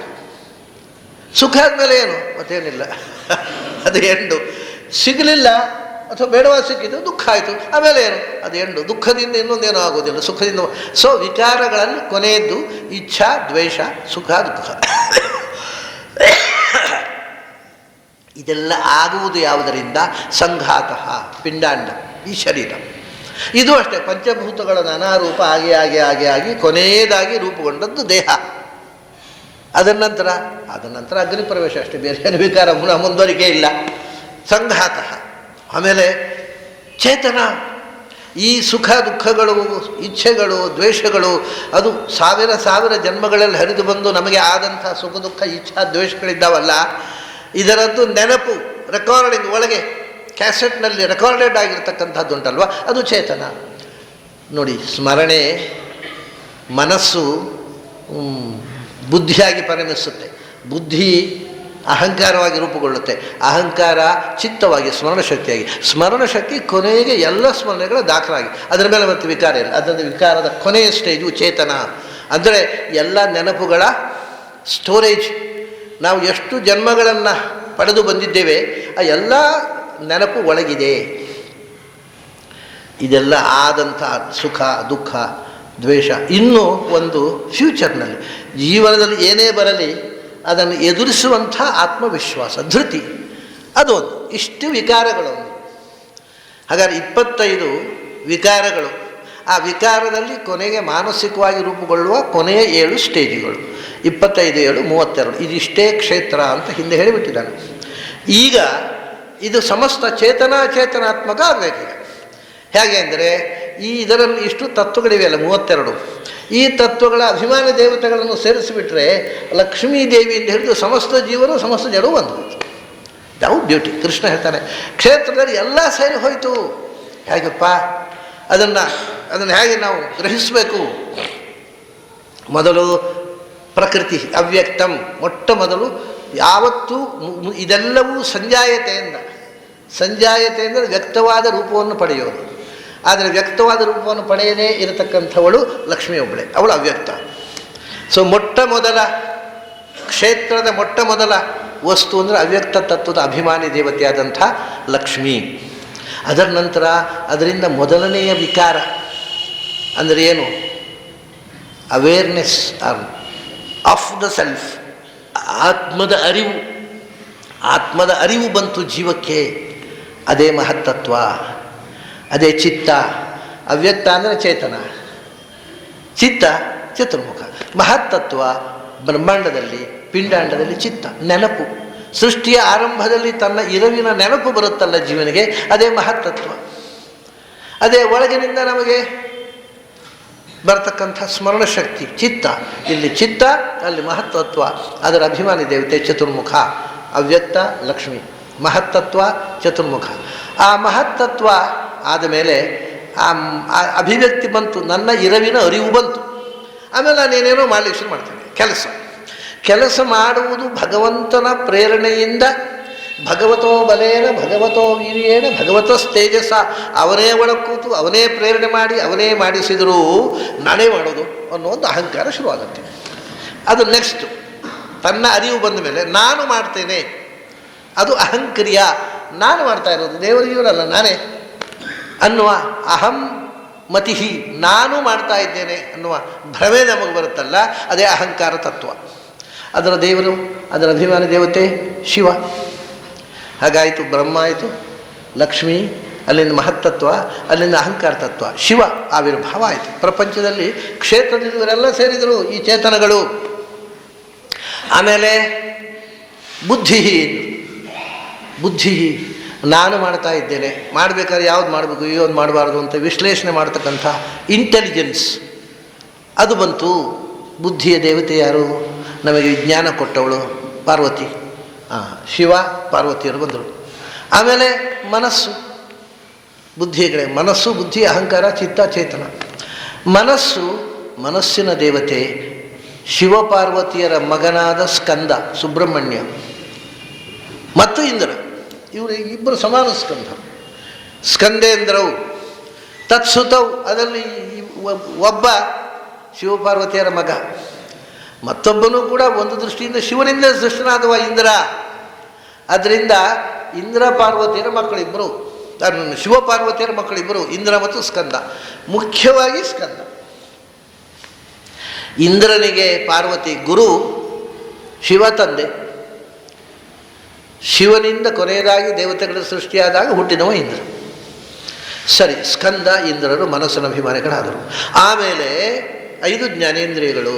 ಕಿವಿ, ಶ್ರೋತ್ರದ ಅಭಿಮಾನಿ ದೇವತೆ ಚಂದ್ರ. ಆಮೇಲೆ ಶ್ರೋತ್ರ ಆದಮೇಲೆ ಚಕ್ಷುಸ್ಸು, ಕಣ್ಣು. ಕಣ್ಣಿನ ಅಭಿಮಾನಿ ದೇವತೆ ಸೂರ್ಯಚಂದ್ರರಾದರ ಅಭಿಮಾನಿ ದೇವತೆಗಳು. ಸ್ಪರ್ಶದ ಅಭಿಮಾನಿ ದೇವತೆ ಪ್ರವಹವಾಯು. ಆಮೇಲೆ ರಸನಂ ಗ್ರಹಣ ದೇವತೆ, ಮೂಗು ಅದರ ಅಭಿಮಾನ ದೇವತೆಗಳು ಅಶ್ವಿಗಳು. ನಾಲಿಗೆ ರುಚಿ ಅದರ ಅಭಿಮಾನ ದೇವತೆ ವರುಣ. ಇವರೆಲ್ಲ ಬಂದರು ಕ್ಷೇತ್ರ ಶಬ್ದದಲ್ಲಿ ಅಭಿಮಾನಿ ಸಹಿತವಾದ ಜಡಗಳು. ಆಮೇಲೆ 5 ಕರ್ಮೇಂದ್ರಿಯಗಳು, ಒಂದು ಮಾತು, ಅದರ ದೇವತೆ ಅಗ್ನಿ. ಅಗ್ನಿರ್ವಾಗ್ಭೂತ್ವಾ ಮುಖಂ ಪ್ರಾವಿಶತ್. ಆಮೇಲೆ ಪಾಣಿ. 2 ಕಾಯಿಗಳಲ್ಲಿ 2 ವಾಯುಪುತ್ರರಿದ್ದಾರೆ. ವಾಯುದೇವರ ಮಕ್ಕಳು ಈ ಕಲ್ಲೆ. ಒಬ್ಬ ಏನು ಮಾಡ್ತಾರೆ ಗೊತ್ತುಂಟಾ, ನೀವು ಕಿಸೆ ಕೈ ಹಾಕಿದ ಕೂಡಲೇ ಕೈ ಮುಂದೆ ಮಾಡಿಸ್ತಾರೆ, ನನಗೆ ದಕ್ಷಿಣೆ ಕೊಡಿ. ಮತ್ತೊಬ್ಬ ಯಾರಾದರೂ ಡೊನೇಷನ್ ಬಂದ ಕೂಡಲೇ ಕೈ ಹಿಂದೆ ಮಾಡಿಸ್ತಾನೆ. ಕೊಡಬೇಕು ಅಂದರೆ ಲಾಭ ಹಾನಿ ಕರವು ಉಭವು. ಕೊಡಬಾರದು ಅಂತ ಬುದ್ಧಿ ಕೊಡ್ತಾನೆ ಒಬ್ಬ, ಕೈಯಿಂದ ದಾನ ಮಾಡಬೇಡ ಅಂತ ಒಳಗೆ ಹೇಳ್ಕೋತಾನೆ. ಯಾರು ಕೊಡ್ತಾರೆ ಅಂದರೆ ಮೊದಲು ಕೈ ಮುಂದೆ ಮಾಡಿಸ್ತಾನೆ. ನಮಗೆ ಹೀಗೆ ಕೈಯ ಮೂಲಕ ಲಾಭ ಹಾನಿಗಳನ್ನು ಮಾಡುವ ವಾಯುದೇವರ ಪುತ್ರರಿಬ್ಬರು 2 ಕೈಗಳಲ್ಲಿದ್ದಾರೆ. ಆಮೇಲೆ ವಾಕ್, ಪಾಣಿ, ಪಾದ, ಕಾಲು. ಕಾಲು ಹೋಗಲಿಕ್ಕೆ ಬರಲಿಕ್ಕೆ 2 ಕಾಲಿಗೆ ಇಬ್ಬರು ಯಾರು ಇಂದ್ರನ ಪುತ್ರರಾದ ಯಜ್ಞ ಮತ್ತು ಶಂಭು. ಜಯಂತ ಅಂತ ಹೇಳ್ತಾರೆ, ಯಜ್ಞ ಅಂತ ಹೇಳ್ತಾರೆ. ಇಂದ್ರನ ಮಕ್ಕಳು ಇಬ್ಬರು, ಯಜ್ಞ ಮತ್ತು ಶಂಭು ಅಂತ. ಶಂಭು ಅಂದರೆ ಶಿವ ಅಲ್ಲ, ಇಂದ್ರನ ಮಗ. ಇವರಿಬ್ಬರು ಕಾಲಿನ ದೇವತೆಗಳು. ಆಗ ಆಮೇಲೆ ಪಾಯು, ನಾವು ಉಂಡದ್ದನ್ನು ಜೀರ್ಣ ಮಾಡಿ ಕಳಿಸುವಂಥವನು. ಯಮನಾಥ್, ಯಮಃ, ಅದರ ದೇವತೆ ಯಮ. ಆಮೇಲೆ ಸಂತತಿಗೆ ಕಾರಣವಾಗಿರ್ತಕ್ಕಂಥ ಉಪಸ್ಥ, ಅದರಲ್ಲಿ ಇಬ್ಬರಿದ್ದಾರೆ. ಯಾಕೆಂದರೆ ಉಪಸ್ಥ ಗಂಡಸರ ಒಳಗೆ ಕೂತು ಕಾರವಾರ ಮಾಡುವವ ಶಿವ, ಲಿಂಗದೇವತೆ ಅವನು. ಸ್ತ್ರೀಯರಲ್ಲಿ ಕೂತು ಪ್ರಜನನ ಶಕ್ತಿ ಕೊಡುವವ ಸ್ವಯಂಭೂಮನು. ಹಾಗಾಗಿ ಶಿವ ಮತ್ತು ಸ್ವಯಂಭೂಮನು ಉಪಸ್ಥ ದೇವತೆಗಳು. ಸಂತತಿ ಉಪಸ್ಥಿತಿ ಕೃತೆಯೇ, ಅದರಿಂದ ಸಂತತಿಗಳು ಉಪಸ್ಥಿತವಾಗ್ತವೆ, ಬಂದು ನಮಗೆ ದೊರಕ್ತವೆ. ಜ್ಞಾನೇಂದ್ರಿಯ ಇದು, ಕರ್ಮೇಂದ್ರಿಯ ಇದಾಯಿತು. ಆಮೇಲೆ ಶಬ್ದ ಸ್ಪರ್ಶ ಜ್ಞಾನೇಂದ್ರಿಯದ 5 ವಿಷಯಗಳು. ಪಂಚಜೀವ ಇಂದ್ರಿಯ ಗೋಚರಾಹ, ಶಬ್ದ ಸ್ಪರ್ಶ ರೂಪ ರಸ ಗಂಧ. ಇದಕ್ಕೆ ಶಿವನ ಪುತ್ರರಾದ 5 ಜನ, ಪ್ರಾಣ ಅಪಾನ ವ್ಯಾನ ಉದಾನ ಸಮಾನ. ಹೆಸರು ಅದೇ. ವಾಯುಪುತ್ರರು ಇದ್ದಾರೆ, ಶಿವನ ಮಕ್ಕಳು ಇದ್ದಾರೆ. ಶಿವನಿಗೆ ಇದೇ ಹೆಸರನ್ನ 5 ಜನ. ಈ ಪ್ರಾಣಾಪಾದರು ಶಿವನ ಮಕ್ಕಳಾಗಿ ಜನಿಸಿದ್ದಾರೆ. ಇದರಿಂದ ಒಂದು ತಮಾಷೆ ಏನು ಗೊತ್ತುಂಟ, ಶಿವ ಮತ್ತು ಪ್ರಾಣನಿಗೆ ಐಡೆಂಟಿಫಿಕೇಶನ್ ಮಾಡಿಕೊಳ್ತಾರೆ ಕೆಲವರು. ಹಾಗಾಗಿ ಹನುಮಂತನು ಶಿವನ ಪುತ್ರ ಅಂತ ಹೇಳ್ತಾರೆ. ಯಾಕೆಂದರೆ ಶಿವ ಶಬ್ದ ಪ್ರಾಣವಾಚಕವಾಗಿ ಶಿವವಾಚಕವಾಗಿ ಇದೆ ಶಾಸ್ತ್ರದಲ್ಲಿ. ಇದರ ವ್ಯತ್ಯಾಸ ಗೊತ್ತಿರ್ತಿದ್ದು ಹನುಮಂತನು ಶಿವನ ಅವತಾರ ಅಂತ ಕೆಲವರು ಹೇಳ್ತಾರೆ. ಆದರೆ ಹನುಮಂತ ಶಿವನ ಅವತಾರ ಅಂತ ಪುರಾಣ ಹೇಳೋಲ್ಲ, ವಾಯುವಿನ ಅವತಾರ ಅಂತ. ಪ್ರಾಣಾಪಾನ ವ್ಯಾನೋದಾನ ಸಮಾನರು ವಾಯುವಿನ ಮಕ್ಕಳು ಹೌದು, ಶಿವನ ಮಕ್ಕಳು ಹೌದು. ಅವರು 2 ಸೃಷ್ಟಿ ಇದೆ. ಇಂದ್ರಿಯಾಭಿಮಾನ ದೇವತೆಗಳಾಗಿ ಶಿವನಿಂದ ಸೃಷ್ಟವಾಗಿ 5 ಜನ ಆಯಿತಾ. ಆಮೇಲೆ ಪಂಚಭೂತಗಳು, ಮಹಾನ್ ಭೂತಾನಿ ಅಹಂಕಾರ ಬುದ್ಧಿ ಅವ್ಯಕ್ತಮೇವ ಚ ಇಂದ್ರಿಯಾಣಿ ದಶೈಕಂಚ ಪಂಚ ಚ ಇಂದ್ರಿಯ ಗೋಚರಾ. ಇನ್ನು ಉಳಿದಿರ್ತಕ್ಕಂಥದ್ದು ಪಂಚಭೂತಗಳು. ಅಷ್ಟಾದರೆ 25 ತತ್ವಗಳಾದವು. ಪಂಚಭೂತಗಳಲ್ಲಿ ಮೊದಲನೇದು ಆಕಾಶ. ಲಿಂಗ ದೇವತೆಯಾಗಿರ್ತಕ್ಕಂಥ ಶಿವನ ಮಗನೇ ಆಕಾಶ ದೇವತೆ ಆದ. ಯಾಕೆ ಆಕಾಶ? ಅವನು ಅವಕಾಶ ಕೊಡುವನೇ. ಅವನು ವಿಘ್ನ ಮಾಡಿದರೆ ಅವಕಾಶ ಇಲ್ಲ. ವಿಘ್ನ ಪರಿಹಾರ ಮಾಡಿ ಏನನ್ನಾದರೂ ಮಾಡುವುದಕ್ಕೆ ಅವಕಾಶ ಕೊಡುವುದರಿಂದ ಅವನ ಅವಕಾಶ ದೇವತೆ, ಅದನ್ನ ಆಕಾಶ ದೇವತೆ. ಅವನು ಅನಾವೃತ್ಯ ವಿಘ್ನರಾಟ್ ಆಕಾಶ ದೇವತಾ. ಆವರಣ ತೆಗೆದು ನಮಗೆ ಕೆಲಸಕ್ಕೆ ಸುಗಮ ಮಾಡುವವನಾದ್ದರಿಂದ ಆಕಾಶ ದೇವತೆ ಗಣಪತಿ. ಆಮೇಲೆ ವಾಯು. ವಾಯುವಿನ ಮಕ್ಕಳಲ್ಲಿ ಮರೀಚಿ ಅಂತ ಒಬ್ಬ ಇದ್ದಾನೆ, ವಾಯುಪುತ್ರ. ಪ್ರಧಾನ ವಾಯು ಸ್ತನೇಹ. ಅವನು ಈ ವಾಯುತತ್ವದ ಪಂಚಭೂತಗಳಲ್ಲಿ ಒಂದಾದ ವಾಯುವಿನ ದೇವತೆ. ಮರೀಚಿ ಅಂತ ಅವನ ಹೆಸರು, ವಾಯುಪುತ್ರ. ಆಮೇಲೆ ಅಗ್ನಿ. ಅಗ್ನಿಗೆ ಅಗ್ನಿಯೇ ಅಲ್ಲ, ಹಿಂದೆ ಬಂದಾಯ್ತಲ್ವ ಅಗ್ನಿ, ವಾಕಿಗೆ ಅಗ್ನಿ. ಒಂದೇ ದೇವತೆಗಳು ಬೇರೆ ಬೇರೆ ಅಭಿಮಾನತ್ವೇನ ಬೇರೆ ಬೇರೆ ಕಡೆ ಒಂದೇ ರಿಪೀಟೆಡ್ಲಿ ಉಲ್ಲೇಖ ಆಗ್ತದೆ. ಅದರಲ್ಲೇನು ಬಾಧಕಲ್ಲ. ಆ ಅಧಿಕಾರದಿಂದ ಅಲ್ಲಿ ಅವರಿಗೆ 2 ಪೋರ್ಟ್ಫೋಲಿಯೋ ಇದ್ದರೆ ಇಲ್ಲಿ ಉಲ್ಲೇಖ ಬರ್ತದೆ. ಅದರಿಂದ ಏನು ತಲೆ ಕೆಡಿಸ್ಕೊಳ್ಬೇಕಾಗಿಲ್ಲ. ಅಗ್ನಿ, ಅಗ್ನಿಯ ದೇವತೆ. ಆಮೇಲೆ ಜಲಕ್ಕೆ ದೇವತೆ ವರುಣ. ಅವನು ಕೂಡ ಅಗ್ನಿ. ವಾಕಿಗೆ ನಾಲಿಗೆಗೆ ವರುಣ ಬಂದಿದ್ದಾರೆ. ಇಲ್ಲಿ ಪುನಃ ಅವರು ಅಗ್ನಿಗೆ ವರುಣ, ಜಲಕ್ಕೆ. ಇದೆಲ್ಲ ಶಬ್ದಗಳಿಗೆ ಅರ್ಥ ಚಿಂತನೆ ಮಾಡಿದರೆ ಬಹಳ ಅದ್ಭುತವಾದ ಒಂದು ಪ್ರಪಂಚ ತಿಳ್ಕೊಳ್ಳುತ್ತೆ. ನೋಡಿ, ಆಕಾಶ ಗೊತ್ತಾಯಿತು, ಅವಕಾಶ ಕೊಡುವವ. ವಾಯು ಎರಡನೇದ್ದು, ಅದು ಗೊತ್ತಾಯಿತು, ವಯತೆ ಐತಿ ವಾಯು ಅಂತ. ವಯನಾಥ್ ಏನು ಮಾಡ್ತಾನೆ ಅವ? ಎಲ್ಲ ಇಡೀ ವಿಶ್ವದ ಗ್ರಹಗೋಲಗಳನ್ನು ಒಂದಕ್ಕೊಂದು ಹೆಣೆದು ಆಕರ್ಷಣ ಶಕ್ತಿಯಿಂದ ಕುಸಿಯದಂತೆ ಮಾಡಿ ಹಿಡ್ಕೊಂಡಿದ್ದಾನೆ ವಾತಾವರಣದಲ್ಲಿ. ಅದರಿಂದ ವಾಯು ಗೊತ್ತಾಯಿತು. ಆಮೇಲೆ ಅಗ್ನಿ. ಅತ್ರೀತಿ ಅಗ್ನಿ, ಏನು ಕೊಟ್ಟರೆ ಅದನ್ನು ಸುಟ್ಟು ಬಿಡ್ತಾನೆ, ಅದನ್ನ ಅಗ್ನಿ. ಜಲಂ, ವರುಣ, ಅವನಿಗೆ ಜಲಂ ಅಂತ ಹೆಸರು, ಜಲದ ಅಭಿಮಾನಿ. ಜಲ ಅಂದರೆ ಏನು ಗೊತ್ತಾ? ಜನ್ಮ ಲಯ ದಾತೃತ್ವತೋ ಜಲಂ. ಜ ಅಂದರೆ ಜನ್ಮ, ಲ ಅಂದರೆ ಲಯ, ಹುಟ್ಟು ಸಾವುಗಳಿಗೆ ಕಾರಣನಾದವ. ನೀರಿನಲ್ಲಿ ಮನುಷ್ಯ ಹುಟ್ಟುವುದು ಬದುಕುವುದೇ ನೀರಿನಿಂದ. ಒಂದು ಸ್ಪೂನು ನೀರು ರೇತಸ್ಸು ಅಂದರೆ ಅವನು ಹುಟ್ಟಲಿಕ್ಕೆ ಕಾರಣ ಒಂದು ಚಮಚ ನೀರು ಗಂಡಿನ ದೇಹದಿಂದ ಹೆಣ್ಣಿನ ದೇಹಕ್ಕೆ ಹೋಗೋದು. ಆಮೇಲೆ ಜಾರಿ ಬಿದ್ದರೆ ಅದೆಲ್ಲ ಸಾಯೋದು ನೀರಿನಲ್ಲಿ. ಸೊ ಹುಟ್ಟುವುದಕ್ಕೂ ಕಾರಣ ಸಾಯೋದಕ್ಕೂ ಕಾರಣ ಆದ್ದರಿಂದ ಜನ್ಮಲಯ ಹೇತುತ್ವತಃ ಜಲಂ ಅಂತ ವರುಣನಿಗೆ ಹೆಸರು. ಆಮೇಲೆ ನೀರು ಕುಡಿದೇ ಬದುಕೋದು, ಸೃಷ್ಟಿ ಸ್ಥಿತಿ ಸಂಹಾರ ಎಲ್ಲ ಮಾಡ್ತಾರೆ ಅವ. ಅದರಿಂದ ಲಾ ಅಂದರೆ ತಲ್ಲಾಲಿತತ್ವಾದ ತಸ್ಮಿನ್ನಲ್ಲಿ ಇರತ್ವಾದ, ಲಾಲನೆ ಮಾಡುವನವನೇ, ಲಯ ಮಾಡುವನವನೇ, ಹುಟ್ಟಿಸೋನು. ಆದ್ದರಿಂದ ವರುಣನಿಗೆ ಒಂದು ವಿಶೇಷವಾದ ಜಲಂ ಅಂತ ಹೆಸರು. ಅದು ನೀರಿನ ಅಭಿಮಾನಿ. ಆದ್ದರಿಂದ ಪ್ರಥಿತ, ಎಲ್ಲ ಕಡೆ ವ್ಯಾಪಿಸಿರುವುದರಿಂದ ಪೃಥ್ವಿ ಅನ್ನುವ ದೇವತೆ, ಪೃಥ್ವಿ ತತ್ವಕ್ಕೆ ದೇವತೆ. ಪಂಚಭೂತಗಳಿಗೆ ಆಯಿತು. 25 ತತ್ವಗಳ ದೇವತೆಗಳನ್ನು ನಾವು ಈಗ ತಿಳ್ಕೊಂಡೆವು. ಆಮೇಲೆ ಇಚ್ಛಾ, ದ್ವೇಷ, ಸುಖಂ ದುಃಖಂ, ಸಂಘಾತಶ್ಚೇತನಾ ಧೃತಿ, ಈ 7 ತತ್ವಗಳ ದೇವತೆಗಳು ಯಾರು? ಚೇತನ ಉಂಟಲ್ವ, ಅದಕ್ಕೆ ಲಕ್ಷ್ಮೀಯ ದೇವತೆ ಹೇಳಿದೆ ನಾನು, ಆನಂದಮಯ ಕೋಶ ಅಂತ. ಚೇತನ ಇಡೀ ಜೀವನದ ಅದು ಆನಂದಮಯ ಕೋಶ, ಅದಕ್ಕೆ ದೇವತೆ ಲಕ್ಷ್ಮಿ. ಆಮೇಲೆ ಧೃತಿ, ಧೈರ್ಯ ತುಂಬುವವರು ಯಾರು? ಸರಸ್ವತಿ ಭಾರತೀಯರು. ಸೊ ಅವ್ರ ಗಂಡಂದ್ರ ಹಿಂದೆ ಬಂದಿದ್ದಾರೆ. ಬ್ರಹ್ಮ ಅಂತ ಹೇಳಿದಾಗ ಬ್ರಹ್ಮವಾಯುಗಳು ಬಂದುಬಿಟ್ಟಿದ್ದಾರೆ. ಅಲ್ಲಿ ಶಿವ ಬಂದಾಗ ಗರುಡಶೇಷರು ಬಂದುಬಿಟ್ಟಿದ್ದಾರೆ. ಅವ್ರ ಜೊತೆಗೆ ಅವರ ಪತ್ನಿಯರು ಬಂದುಬಿಟ್ಟಿದ್ದಾರೆ. ಪಾರ್ವತಿ ಒಬ್ಬಳು ಬಂದಾಗ ಇಲ್ಲಿ ಧೃತಿಯ ದೇವತೆ ಸರಸ್ವತಿ ಮತ್ತು ಭಾರತೀಯರು. ಇಚ್ಛಾ ಮತ್ತು ಧೃತಿ ಆಯಿತು. ಇಚ್ಛಾ ದೇವತೆ ಲಕ್ಷ್ಮಿ. ಇಚ್ಛಾದ ದೇವತೆಯು ಲಕ್ಷ್ಮಿ. ನಮ್ಮಲ್ಲಿ ಇಚ್ಛೆ ಹುಟ್ಟಿಸುವವಳು ತಾಯಿ, ಅದನ್ನು ನೆನಪಿಡುವವಳು ಚೇತನ, ನಿರಂತರ ಸ್ಮರಣೆ ಕೊಡುವವಳು ತಾಯಿ ಲಕ್ಷ್ಮಿ. ಅದರಿಂದ ಇಚ್ಛೆಯ ಮತ್ತು ಚೇತನಾದ ದೇವತೆ ಲಕ್ಷ್ಮಿ. ಧೃತಿಯ ದೇವತೆ ಸರಸ್ವತಿ ಭಾರತೀಯರು. ಸುಖದ ದೇವತೆ ವಾಯು. ನಮಗೆ ಸುಖ ಬೇಕಾದ್ರೆ ವಾಯುದೇವರ ಅನುಗ್ರಹ ಬೇಕು. ಇಲ್ಲದಿದ್ದರೆ ಸುಖ ಸಾಧನ ಸಿಕ್ಕಿದರೂ ನಮಗೆ ಸುಖ ಪಡಲಿಕ್ಕೆ ಆಗೋಲ್ಲ. ಸುಖ ಬಂದಾಗಲೂ ನಾವು ದುಃಖ ಪಡ್ತಾ ಇರ್ತೇವೆ, ಯಾಕಂದರೆ ಅದರಲ್ಲಿ ಸುಖ ಸಿಗುತ್ತೆ ಅಂತ ಗೊತ್ತಿರದೆ. ಅದರಿಂದ ಸುಖದ ಅನುಭವ ಕೊಡ್ತಕ್ಕವರು ವಾಯುದೇವರು. ದುಃಖ, ವಾಯುದೇವರಿಗೆ ಆಪೋಸಿಟ್ ಜೀವ ಕಲಿ. ಸಜ್ಜೀವನಲ್ಲಿ ಜೀವೋತ್ತಮ ವಾಯು, ಜೀವಾಧಮ ಕಲಿ. ಆದ್ದರಿಂದ ದುಃಖ ಕೊಡುವವನು ಕಲಿ, ಸುಖ ಕೊಡ್ತಕ್ಕವರು ವಾಯುದೇವರು. ಆಮೇಲೆ ದ್ವೇಷ ಒಂದು ಉಂಟು. ದ್ವೇಷ ಕೊಡ್ತಕ್ಕವನು ಕಲಿಯ ಹಿಂದಿದ್ದವ ದ್ವಾಪರ, ಶಕುನಿ. ಶಕುನಿ ದ್ವೇಷ ಕೊಡುವವ. ನಿಮಗೆ ಮಹಾಭಾರತ ಓದಿದರೆ ಇದರದ್ದೇ ವಿವರಣೆ. ಇಡೀ ಮಹಾಭಾರತದಲ್ಲಿ ಅವರು ಪಾಂಡವರು ಕೌರವರ ದ್ವೇಷ ಬೆಳೆದು ಅವರು ಜಗಳಾಡಿ ಸರ್ವನಾಶ ಆಗಲಿಕ್ಕೆ ಕಾರಣ ಶಕುನಿ. ಯಾಕೆಂದರೆ ಅವರು ದ್ವೇಷದ ಅಭಿಮಾನಿ ದೇವತೆ. ಇದು ಚಮತ್ಕಾರ. ಅದು ಏನು ಅಭಿಮಾನಿಯೋ ಅದನ್ನು ಮಹಾಭಾರತದ ಕಥೆ ಮಾಡಿ ತೋರಿಸ್ತಾರೆ. ಹಾಗೆ ದ್ವೇಷಕ್ಕೆ ದ್ವಾಪರ, ದುಃಖಕ್ಕೆ ಕಲಿ ದುರ್ಯೋಧನ. ಅವ್ರು ಯಾರನ್ನೂ ಸುಖವಾಗಿರ್ಲಿಕ್ಕೆ ಬಿಡಲಿಲ್ಲ. ತಾನು ಸುಖ ಪಡಲಿಲ್ಲ, ಇನ್ನೊಬ್ಬರನ್ನು ಸುಖವಾಗಿರ್ಲಿಕ್ಕೆ ಬಿಡಲಿಲ್ಲ, ತಾನು ಬದುಕುವ ತನಕ. ಸಾಯುವಾಗ ಕೂಡ ಅವನು ಅಶ್ವತ್ಥಾಮಾಚಾರ ಹತ್ರ ಹೇಳಿದ್ದು, ಪಾಂಡವರ ಮಕ್ಕಳನ್ನು ನಾನು ಸತ್ರು ಅಡ್ಡಿಲ್ಲ, ಪಾಂಡವರ ಮಕ್ಕಳು ಬದುಕಬಾರ್ದು. ಆದ್ದರಿಂದ ನನ್ನ ಜೀವ ಹೋಗೋಲ್ಲ, ಏನು ಉಸಿರು ಬಿಡ್ತಾ ಇಲ್ಲೇ ಇರ್ತೀನಿ. ಪಾಂಡವರ 5 ಜನ ಮಕ್ಕಳ ತಲೆ ಕಡಿದು ತಂದು ನನಗೆ ತೋರಿಸು, ಆವಾಗ ಆನಂದವಾಗಿ ಜೀವ ಬಿಡ್ತೇನೆ ಅಂತ. ಅಲ್ಲಿ ತನಕವೂ ಅವನಿಗೆ ಕೊಲೆ, ಹಿಂಸೆ, ಇನ್ನೊಬ್ಬರ ದುಃಖದಲ್ಲೇ ಕಾರಣ ಅಂತ ಕಂಡ. ಆದ್ದರಿಂದ ದುಃಖದ ದೇವತೆ ದುರ್ಯೋಧನ ಕಲಿ, ದ್ವೇಷದ ದೇವತೆ ಶಕುನಿ ದ್ವಾಪರ, ಇಚ್ಛೆ ಮತ್ತು ಚೇತನ ಲಕ್ಷ್ಮಿ, ಧೃತಿ ಸರಸ್ವತಿ ಭಾರತೀಯರು, ಸುಖ ಕೊಡ್ತಕ್ಕವ ಭೀಮಸೇನ ವಾಯುದೇವ. ಇಲ್ಲಿಗೆ ಎಲ್ಲ ವಿಕಾರಗಳು ಮತ್ತು ಕ್ಷೇತ್ರದ ಅಭಿಮಾನ ದೇವತೆಗಳಾಯಿತು. ಇವರಿಷ್ಟೂ ದೇವತೆಗಳು. ಇನ್ನೊಂದು ಉಂಟಲ್ಲ ಸಂಘಾತ.